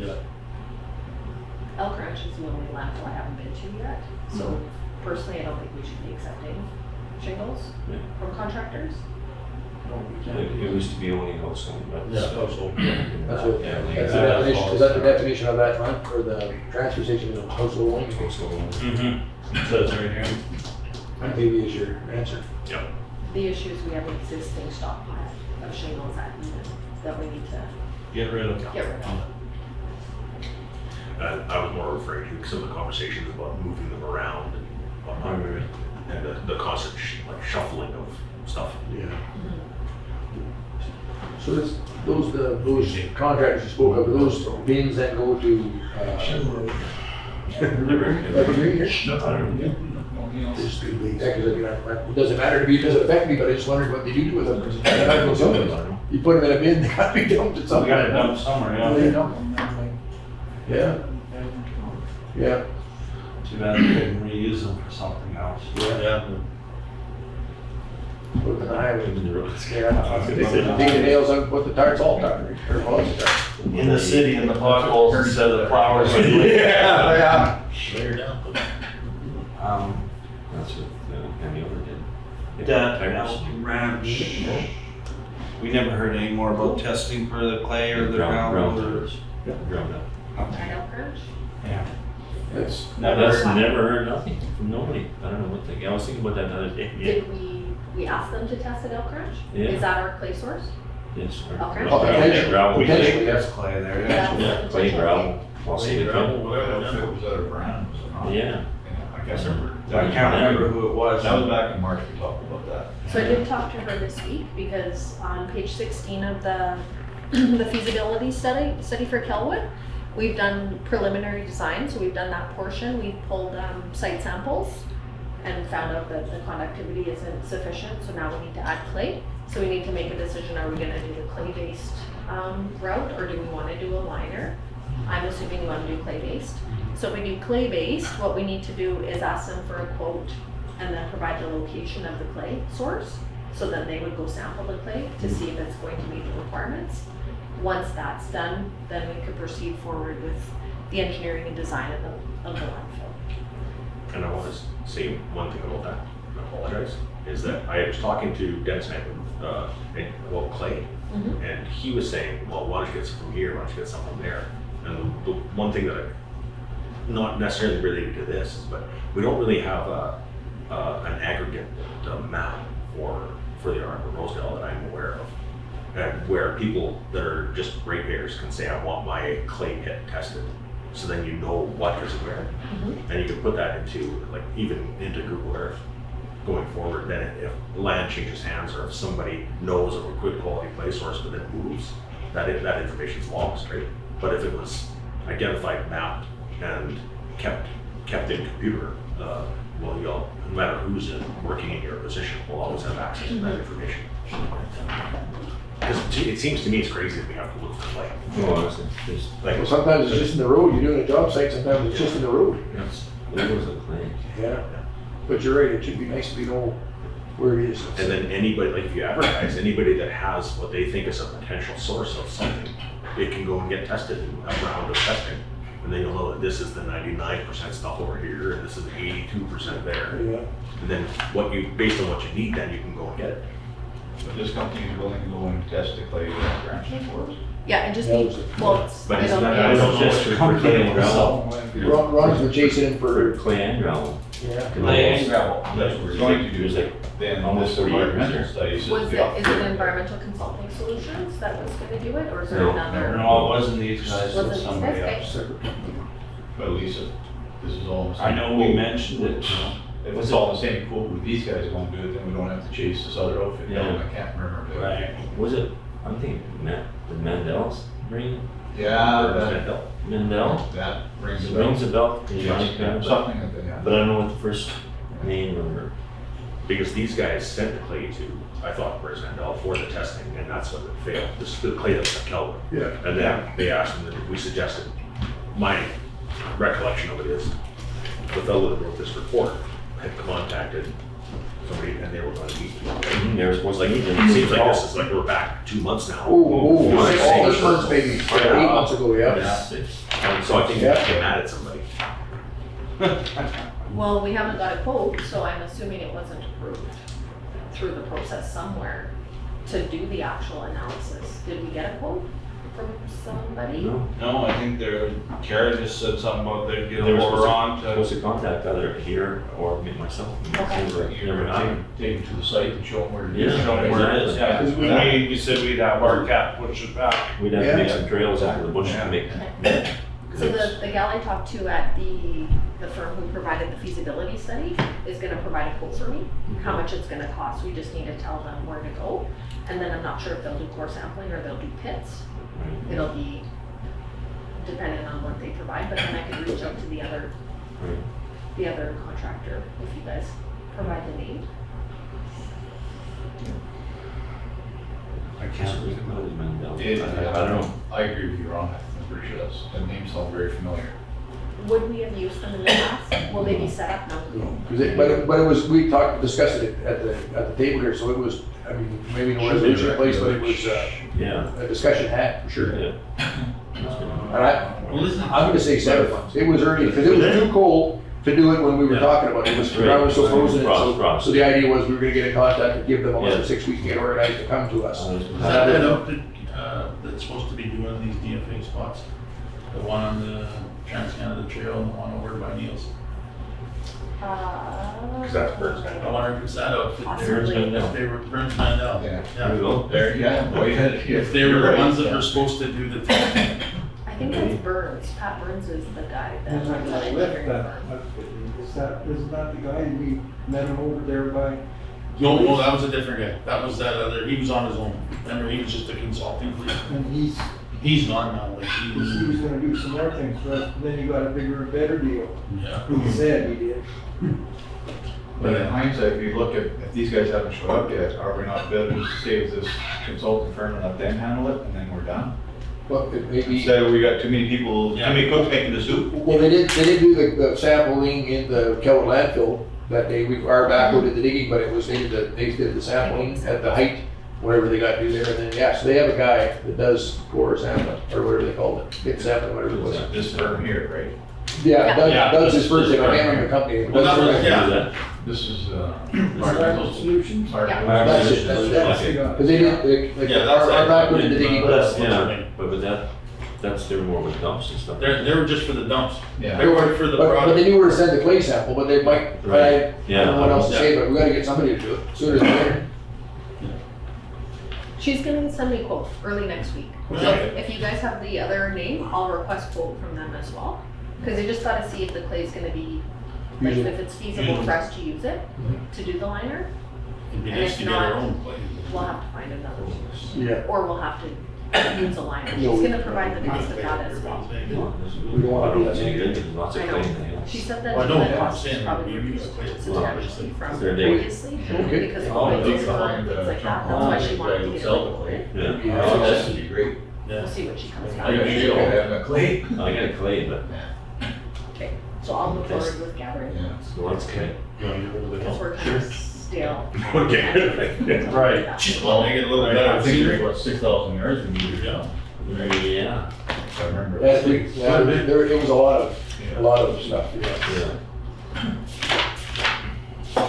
And then we would have the appropriate quantity there to pull out, possibly if it passes all the testing. I know, for I would example, imagine Yeah, okay. the miles like or that. if we say there's 40, well, not quite 40 acres of some sort of material, I don't know what's in the ground.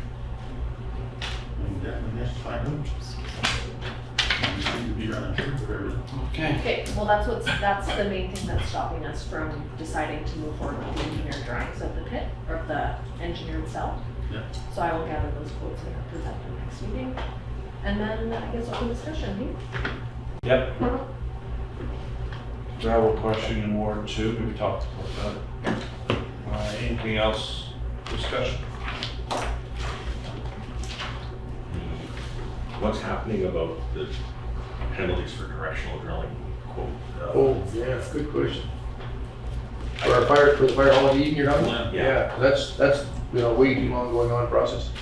I reached out to Water Services yesterday. Unfortunately, the lady that is in charge of the drawings is on holiday, so I haven't called. I got her direct number, so I'll call her on Monday, see if she's got any schematics for us to identify where that water line actually is, if it is in fact under the road or not. Once we find out where it is, if they have drawings, then we can possibly reach out to infrastructure and see if they would allow us to dig into the road or not, or what have you. Pure road. No, but that water line's gotta be in that field at some It's point. gotta be. Because all we do, in my thinking is we needed to get a water witcher to witch the hose out in that field somewhere and just hook on It's there? not in the field. Not field. It's a south ditch. I talked to the guy that dug it Okay. the other day. It's in the south Oh, ditch. your uncle. Okay, yeah. And he dug it in. I said, well, yeah, it's in the south ditch. And I said, remember George, they widened the road after. Yeah, it might be in the edge of the road now. Because that was a narrow, that It was was a narrow, narrow yeah, little road. definitely narrow, And they went out to, what is that, 200 and some feet wide, is 200 feet wide? yeah. No, I don't, yeah, why wouldn't From it? fence to 125? fence. I forget how much. From the center Standard road was to the fence line, 99 feet. Yeah. And then they did that wide, that's where it is, he told me. Yeah, he'd be, But- yeah. That road used to go straight like an arrow, across the highway, down past the school. Mm. And you look at it now, after they did the highway change, Yeah. and it's, that thing is in the road, somewhere down by the shop. How much, rather than disturb the road, then how much more would it cost approximately to go right back to the well? Or where it's not under the road and blow it right to the fire hall from there? Because I mean, as a firefighter, we fill ours up in the hall. And in the 40 below in the middle of the night and all those things. And we're expecting our heat and fire guys to fill it up out in the street basically in the 50 below. And I mean, the extra cost and we waited now and the penalties we're gonna charge for not having it done would easily cover the extra cost. I know it's quite a little ways, Yeah. but I mean, honestly, them guys deserve water in that building Yeah. for the fill. I know they have drinking water, but I mean, to fill those trucks, this is craziness. It's not a whole lot much further. If we go back to probably where the church is. Just west of that church. It'd be They probably- actually And I said, bet you if you dig, it's right there. I talked to the contractor a couple days ago, and they went back to the church and they dug into the south side of the road, well, to the edge of the road. They didn't find it yet, so it's in the road someplace. But where? They went down 12 feet is what they told me. Well, If they wouldn't have a that. schematic, it'd be really No, helpful, they- then Lori. I'm just relaying what I was told. No, I watched them dig it. I can remember Yeah. driving by there lots of times when they were in that ditch. Don't- And they dug it with that old Yeah, that old back, remember that old thing, yeah. Because in meters or feet or miles, how far is it from the well to the fire hall? Oh, I don't know. Half a mile? No, No. Less than? You'd be. 30. Yeah, I would the say. half mile No, line yeah, maybe from is more than that 40. lane going No, on the west side of the line. Right, okay, That's the yeah, half mile. okay. Yeah, it's Because I mean, from there to the church. Right. Because I mean, I'd like to see. Less than half, bro. Okay, because I think that's the way to go finance wise, because we dig around the road, then that connection's gonna be in the road. You know what I mean, and that's a bad idea, in my opinion, if it's all in the road, but I mean, just go back to the well, put another line and blow right to the fire hall and be done with So it. he said he dug in that ditch, you can find it. That's what he told me. He dug into, also where you turn into the public works department, there, you've seen it's dug in there. Yeah, yeah, Right yeah. there. Yeah. They dug right to the edge of the road on the north side of the road, of course, but they were just almost encroaching. He couldn't have been too far away from that water line. I bet you another 2-3 feet, he probably would have hit it going into that road. Because the way that curves is, you line up where he quit digging, I guarantee it's not that, I would think it's not that much further south from the north side. And that's the easier part. Yeah, I don't think he dug right across that whole ditch on the south side. He just dug a test hole there. Yeah. So south side, I don't know, I know. This where was the north tendered side- out to him, right? Yes. Yeah. So all of these problems are his problem, not ours. So he bid on the job. Yeah. Exactly. So because he's got problems, like, this is just basically, he made a mistake on the, in hindsight, Right. he made a mistake of the bid, and this is all, it doesn't matter to us, right, what issues he's having. Kind of my thoughts, yes, because your quote job was on the his quote said he was gonna hook the water line to the heating hall, or the heating fire hall, yeah, by getting going out of the PR. That was the kind of the basics of the quote. The Water Services should have handled that schematic to where that line should have been sitting. He should have went to them. That's probably when he recorded that. This gets Well, into Carrick asset Road management. in the south ditch. Where is Well, our it stuff? was in the south ditch. And how old is it? But it's not in the south ditch. Well, that's the thing. Well, I'll find out, find out, those- Melissa talks to that lady, whether Under the she's road. got down for that water line, Yeah. and from Water Services. I we'll did find have out quite a for sure. conversation with him, so there's more to it, but I won't right now. But even if we had to alter some of that, but I mean, they need water there. I mean, that's not, this is taking way too long again. Exactly. Another one of our many projects. Sorry. No, sorry, no. But our pump is in that well, Yep. so, yeah. Ours on Just put a the new line. Right from the well? Right from the well. Because we keep just dancing around the same horse here. I mean, we're not helping those fire guys out fast enough. It's, Daryl and Jeff just brought up a good talk. We're gonna tap into an old line. What are we gonna have, what if we have trouble with that old line now? Well, okay, and then in conversation too, Mr. Ryan, well, he says that line has been there close to 50 years. And that line life is, I think, is only 50 years. Right. So we could be opening up a can of worms by tapping into it, and then are we gonna have this sprinkler or a leak 5 feet away, 20 feet away, because you're tweaking with the line? Right. All the new line nowadays, he says it's got a 700-year lifespan. how much? That's what he told me. 700 years? 700 years is what he told me. Lifespan. Well, we won't never see that. Who tested that? Yeah. But I think we should stop. I mean, maybe work with Smith and Son. And I mean, yes, they quoted a job, and maybe even if we had to figure out a way to split the cost from the well to a location for the sake of the hose, because I mean, once they're boring, what difference does it make? Exactly. But we need to get this completed for How those much guys, are they because gonna winter's bore coming. to start with? I don't honestly, What was the length gonna be roughly? cost Across the road. about 200 feet. Across the road, and then it went into the firewall, and the hose. Yeah. So then this year coming is everywhere. So that's all been done there, the hose is sitting there, so you'd have to bore from the hose just outside the firewall right to the well, which is, I'd say, a third of a mile, pretty much. So is it a matter of just canceling everything and starting over? Because we talk about penalizing, but we don't. Yeah. They talk about finishing, but they aren't. The only people that are suffering, like you said, like winter's coming. Winter's coming, the fire department's suffering. Fire department's probably suffering, Yeah. nobody else is. So is it just cancel it, re-tender it with the new scope of work? I don't know, I guess if that's the, Then you'd have to do a whole bunch of relocates from the firewall right to the well, then, Yeah. right? You have to do a bunch of relocates, and that takes time. You'll still have to do the relocates, if even if he changes, like, we'd still wanna relocate. Yeah, sure enough time has passed, but they're all expired. But yeah, like, Well, option one, we find out where the line is to start with, water services does, right? yeah. Second, I'll do is reach out and say, okay, what's it gonna cost to go the rest of the way? Give us a quote on it. Who else is gonna have to do that directional drill? because are they our only, this company's our only local directional driller as we stand? Because I think the reaching out, I would go with option 2 versus any more delays, is reach out to them, say, okay, we've changed, because of the situation, we've changed our not our minds, but our idea to go from the well to the fire hall, and what's it gonna cost? Because if they've already gone on each road with the new line, all you do is tap on and go back to the well, and it's When gonna, we're done, yeah. then we're done, 'cause it's gonna be a cost, there's no argument about that. Right. But I mean, as a firefighter, standing out in the cold, filling that tank, or the hot, or whatever, the middle of the night, we've done it all. Well, it's easier to make a decision if we know what it's gonna cost too, 100%. right? So if we go from where the line is out to the well, okay, what's it gonna cost? Then we know it's gonna be X number of dollars, and then we can decide from there. Easier, you can't decide if you don't know what the price is. Exactly. Yeah. Maybe it'd be nice to give us a hell Well, if we'd gone ahead with the fine system, we could have done that line, would have been free by now. So we're not doing that to them because they are a local company, but I mean, or we haven't done it to them. But I mean, surely we could come up with a system and rather than waiting another 24, like another 12 months to do this again.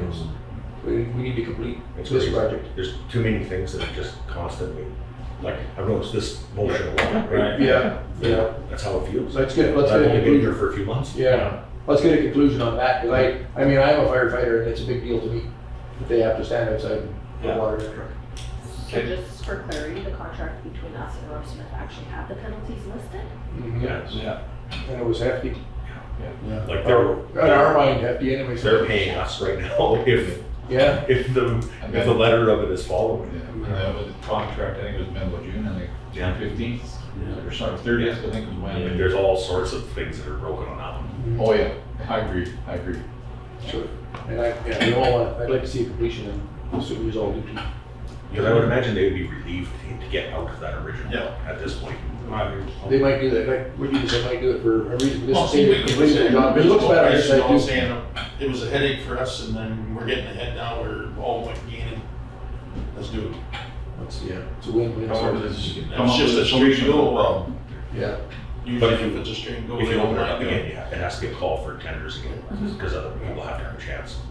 It can't just be them changing the scope, it has to be a new tender. Of course, you're right, that's right. Because, and on the open, if you could get, on the open side of that, the backhoe could do all the work. You could check, but then, whatever, because But you're right, we have to, I guess to do it properly, we have to do it properly.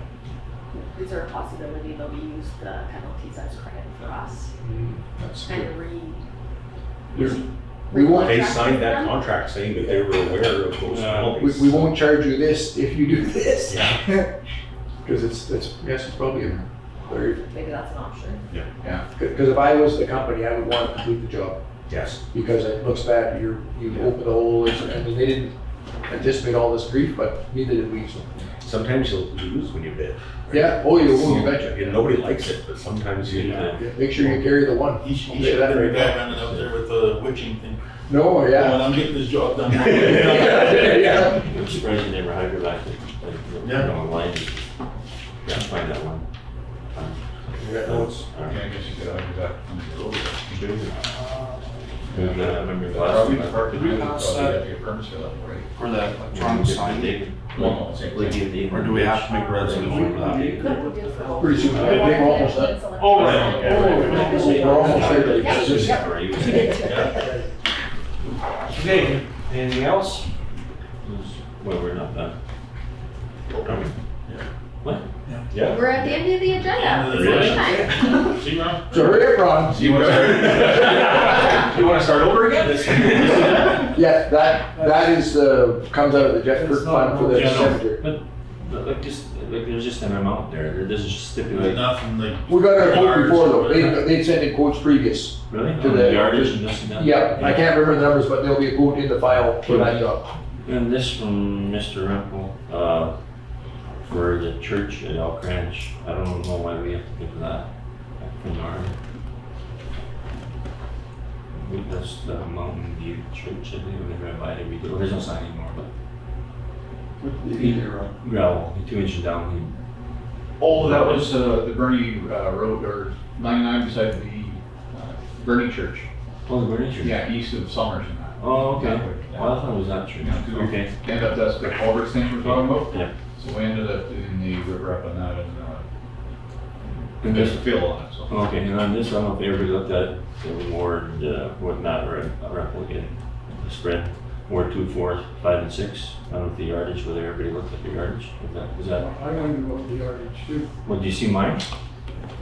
Yeah, I saw What was I allowed? About 200. Mine's bang on, 30, I remember. I was at 5,600 and I thought maybe I was a little bit high in spots and he got me at 79.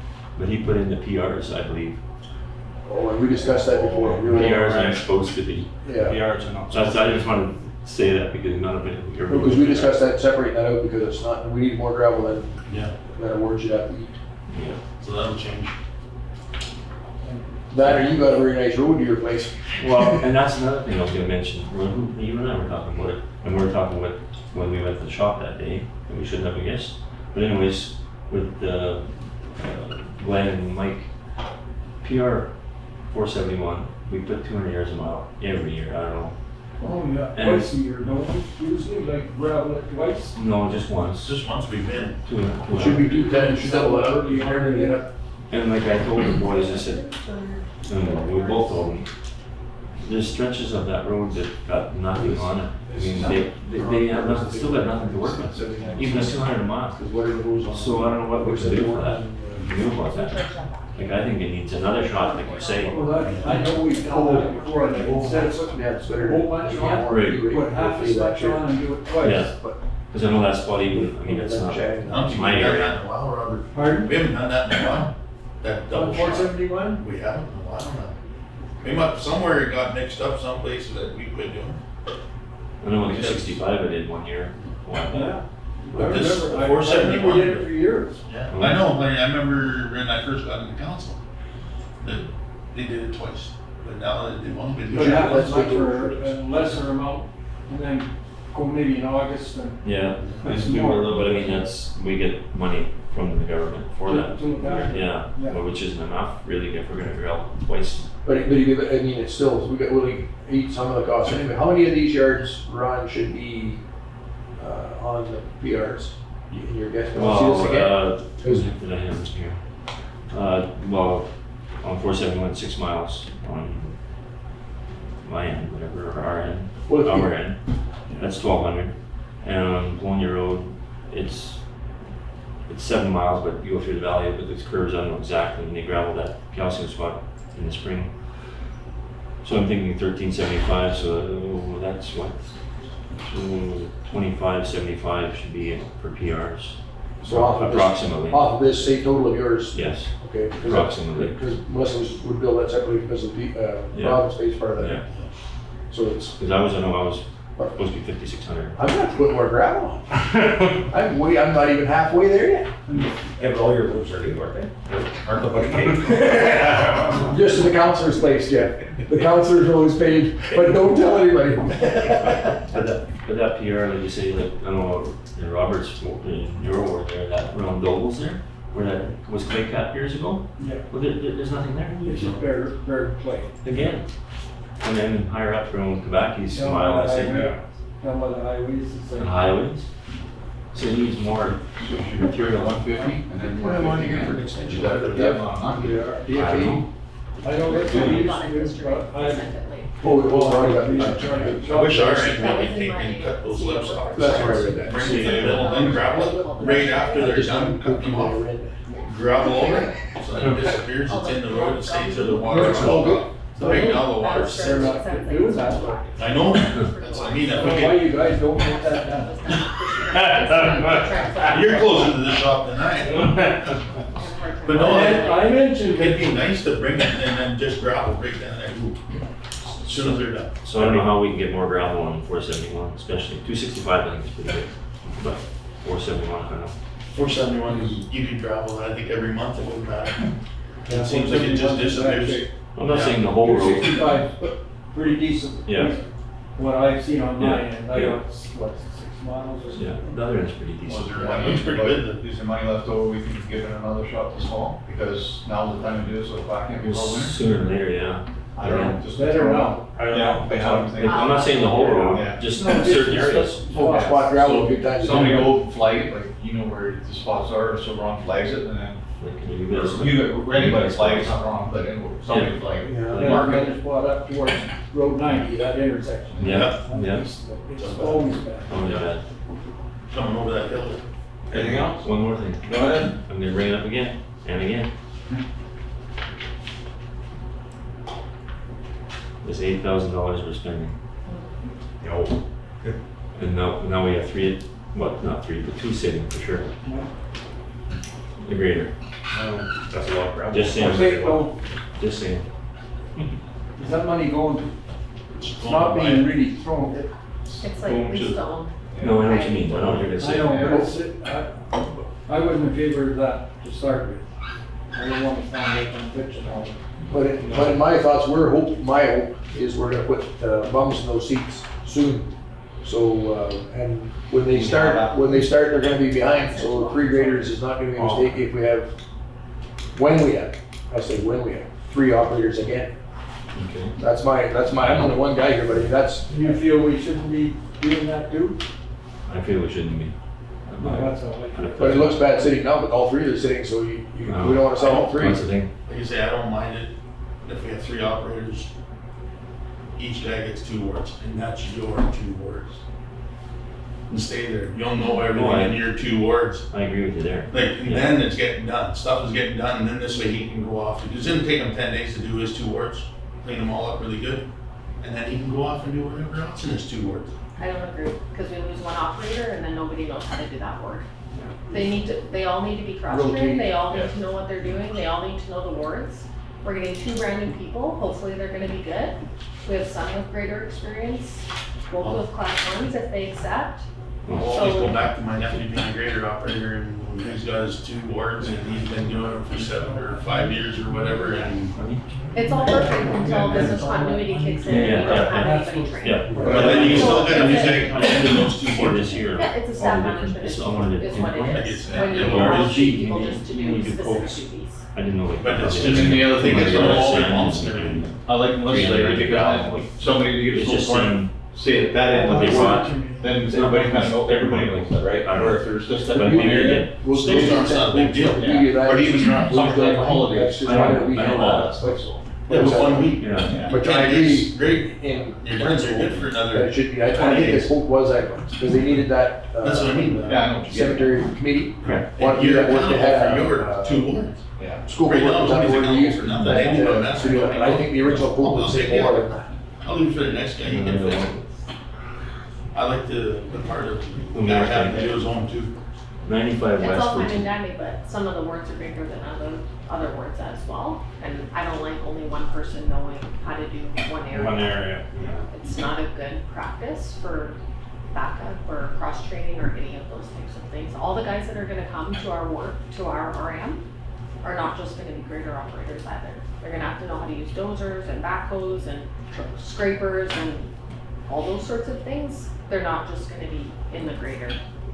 So yeah, it doesn't matter, you're still gonna know other stuff in the RM, but you know your grading area. Is the part I like. Yeah, and I just want to talk about that too, like, it doesn't necessarily have to be wards, but routes are important. Because people need to know, like, on like after a snowstorm, how many days? After a minor thing, how many days? When can I expect something? Because that will ease the complaints. Routes are crucial, because Canada Post uses routes, water utilities use routes, Manitoba Hydro does routes for meter reads, like everybody has a route, because then the guy gets good at it. But the cross training, 100% agree with you, because you need to have resiliency as an organization. One guy quits, everything breaks. Like, you don't want a brittle organization, so I applaud that aspect of it. As long as there's a route, nobody really has to be one guy in it all the time. But if I'm on a route, I want to know I got 2 days before I can drive it down. Yeah, the point Or I'm trying to five, make or is, six, I should know or what one. the routes are, so then I can delegate to the guy, okay, here's your route. Doesn't matter what guy, everybody should be doing a comparable job. But I think you'll find too that a lot of the grader operators, once you get to know your area, like, you start to get efficient. Right. So, and it's like that with everything. Like, this is my task, and all of a sudden you're done. And if you're unfamiliar, it's an 8-hour day. All of a sudden it's a 6-hour day, and I'm just making up a number right from there. But in all fairness, let's get the bums in the seat, if you want to call it. Yeah. Let Melissa manage them, and let's see what goes, and if something's not working according to what we're thinking, then we can discuss it then. But let's start off stage Well, there yeah, we need first. to get guys. Yeah. Because it's the service standards that. Some more? I'll leave this one alone. No, come on, bring it up, Ron. Let her out. Come on, Ron. You're buying lunch anyway. Yeah. It's after lunch. No, I just, let me ask one more for you. I should ask you this before I bring this up, actually. The road haul agreement on 95 West. Is Billy Hopkins going for doing that site? As far as I know, no. I don't believe so. And I think that if you look at if you go to the mines branch and asking for their mineral extraction, right, you'll see that, 1 million tons of gravel has come out of the quarries, and 10,000 tons of gravel has been reported to the RM of Rosedale. It's unbelievable, the difference between the provincial records and the RM records. And it's just, we may as well not have that policy. Yeah. Because it's not enforced. It's not used well. It's because it's a self-reporting honesty system. It just means that somebody can basically voluntarily tax themselves. So get rid of it or change it, because or some sort of enforcement. And I realize, I applaud you for being as up to speed as you are. I'm very impressed. But there's stuff like that that just keeps coming. I can just imagine it must feel like being under a waterfall. Well, my quick question, when you're talking about the PRs and more gravel required, that agreement we talked about is our municipal road. Well, they used that PR like it was a super highway, hauling gravel, or product, let's just say product. And we can't put a haul agreement on that. Well, it's, I don't know how long that road is, 15 miles or 20 miles inside of Rosedale. And we don't get any extra from whomever uses it. But I mean, same story, is whether we place it or not, but that's where lots of that gravel is coming from and going to. And we get to fix our road, send a grader there every Friday is our wish, and all those jazz, and extra gravel.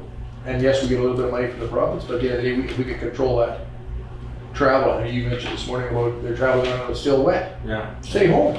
Well, that's why I brought this road up, because he's getting gravel out of our municipality, taking it to a different RM, to this airport site, and trashing that road. Yeah. Exactly. Like it, It's an issue. Yeah. It's an issue, yeah, because we end up repairing them roads right across the board, and I'm maintaining a standard for our ratepayers for striking. Because I know when Matt was graveling, I don't know if it was from Robert Anderson, graveling the 471, I shut him down that one day. 471 or not. I said, "You're trashing the bloody road." I said, "No." So I said, "Where do I go?" I said, "We go elsewhere." I mean, I got my little municipal roads you can finish off. And then when it dried up, he went back at it because he was just pounding the heck out of it. So, I mean, ourselves too, we were calling gravel to town. I said, "No." I mean, I didn't want to look bad either. No. But you can't respect the He's road. going down the road when he should know better. Yeah. So we did the same thing, but meanwhile, this guy here, him lapping and wrecking that 95. She's bad. She's We bad. went down it last night. She's bad. You get these nice gentle soaking rains, but nobody stops work, right? No. Yeah. We all need a rain day. Yeah. So there's one topic that I missed on the CAO report. It's in regards to the development agreement with Carl and Jamie and Teresa. Okay. They had come to see me this week because they wanted some details placed in the agreement or suggested possibly so that once this council is no longer, it would carry forward to the next council. So point 7 says regular dust control application be maintained at the pit owner's expense. They wanted more definition on that, what that means. So is it every single driveway till they get to the highway, or is it this area or that area? So I had called Brandon Area and Planning to understand, and his information was basically it's just a quarter mile in the valley. So I think that's what they're wanting to have updated in here. So I just wanted your approval to work with Area and Planning to get it updated. And then also point 12 says all current and future operations must provide dust control to council's satisfaction. In my opinion, it's hard for council to be satisfied if they don't know what they're measuring. So that also supports updating point 7. So I can work with the planning sector on the wording and get them to update the contract and then resubmit. Number 12 is what's the again? What's that? Number 12 is what again? That it's done to council's satisfaction. Okay. I don't know if I can speak or not, but it also said about the maintenance of the road. There was stipulated in that letter that we got from across the road. Because there'll be a whole agreement with you guys as well, right? Yes. That would be, I'm assuming not. But it's a PR road. It's a PR road, that's what I was getting at. Yeah, same applies to 471 then. Yeah. Well, exactly. Rather than Yeah. onto the 471. Well, I have not yet received my dust control on my road yet, so I'm wondering. Because maintenance for 265, if, say, I don't know whether I can speak or not, but if we were to get RM to grade it, that because you guys say that we need it, I mean, let's say for instance, I'll say you, Robert, you say, well, they're trashing that bottom end with those trucks. So we need to grade it, so it goes on the EK expense. How about 471? When everybody else, Well, just, that's what I mean, back to the policy. we don't charge them. We policy that all PRs, I mean, regardless of whom is hauling, but I mean, because it's wrecking a road that we get complained about Mm-hmm. on a regular basis at this table. Yeah. So Right.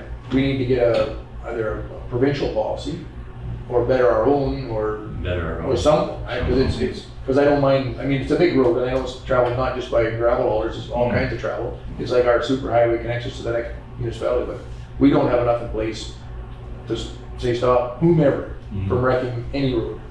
Because then to back up the policy is the policeman, we need a police person or Yeah. whatever they call to do that job. Yeah. Right. So it's not just directed at your companies or whatever, but we got something, A broad picture. a broad picture, get them all. And the fact you guys are involved is just Yeah. whatever. Yeah. Puts more personal Well, in the I game. think Teresa and I and Jamie just would like that clarified, like we said, it's okay for this council, everybody knows. Yeah, But it's, say I'm only doing one term there, next council comes in, well, how do they judge this? They could turn that on There's no us. measure. well, just start dust control my road, buddy.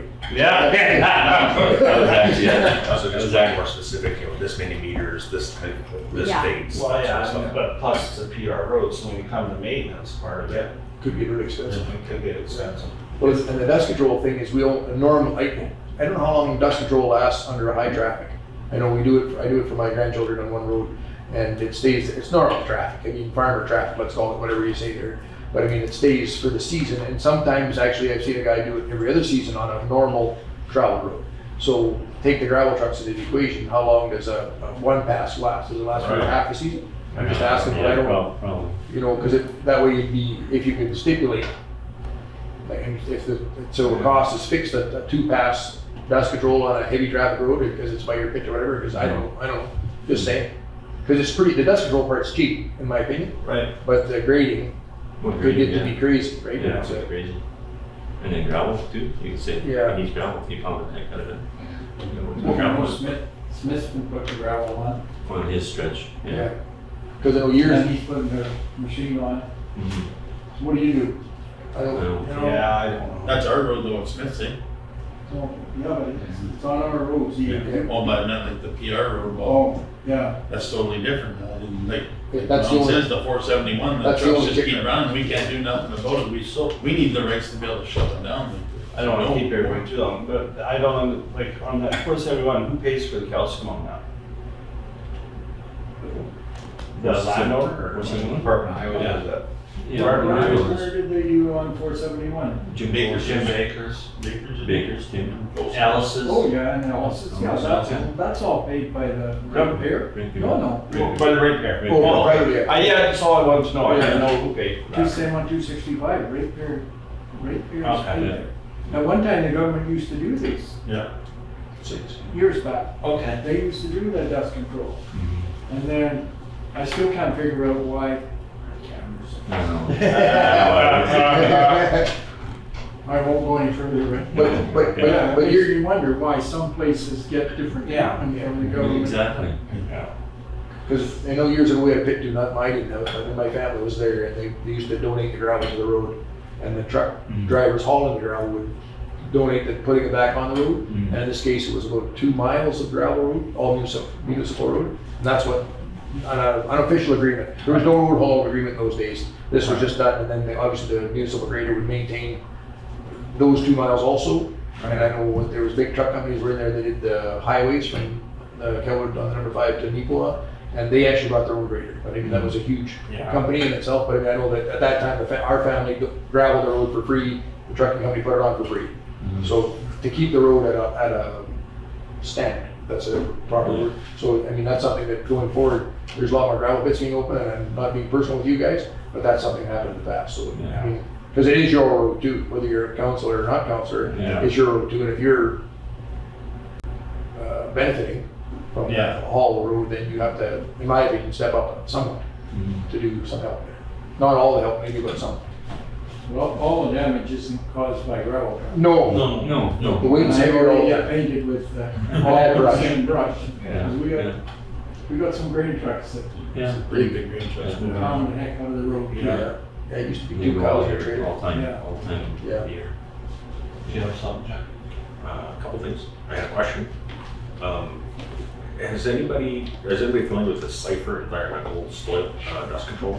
It's called Cypher Environmental Dust Control. Because Brandon University, a few years ago, partnered with Cornwallis, and they experimented with this. And it's a, Vegetable stuff? I don't really know what it is. And I was curious as to whether anybody had experimented here and whether it works, as opposed to the calcium chloride dust control. We're Great. even Not using anything else. calcium. We've been- Okay, sorry. And it's superior to what we had been using, but it's a little more money too. Because this stuff apparently, like they did a couple of experiments, I can't find anything else since, and they were supposed to be doing some long-term testing.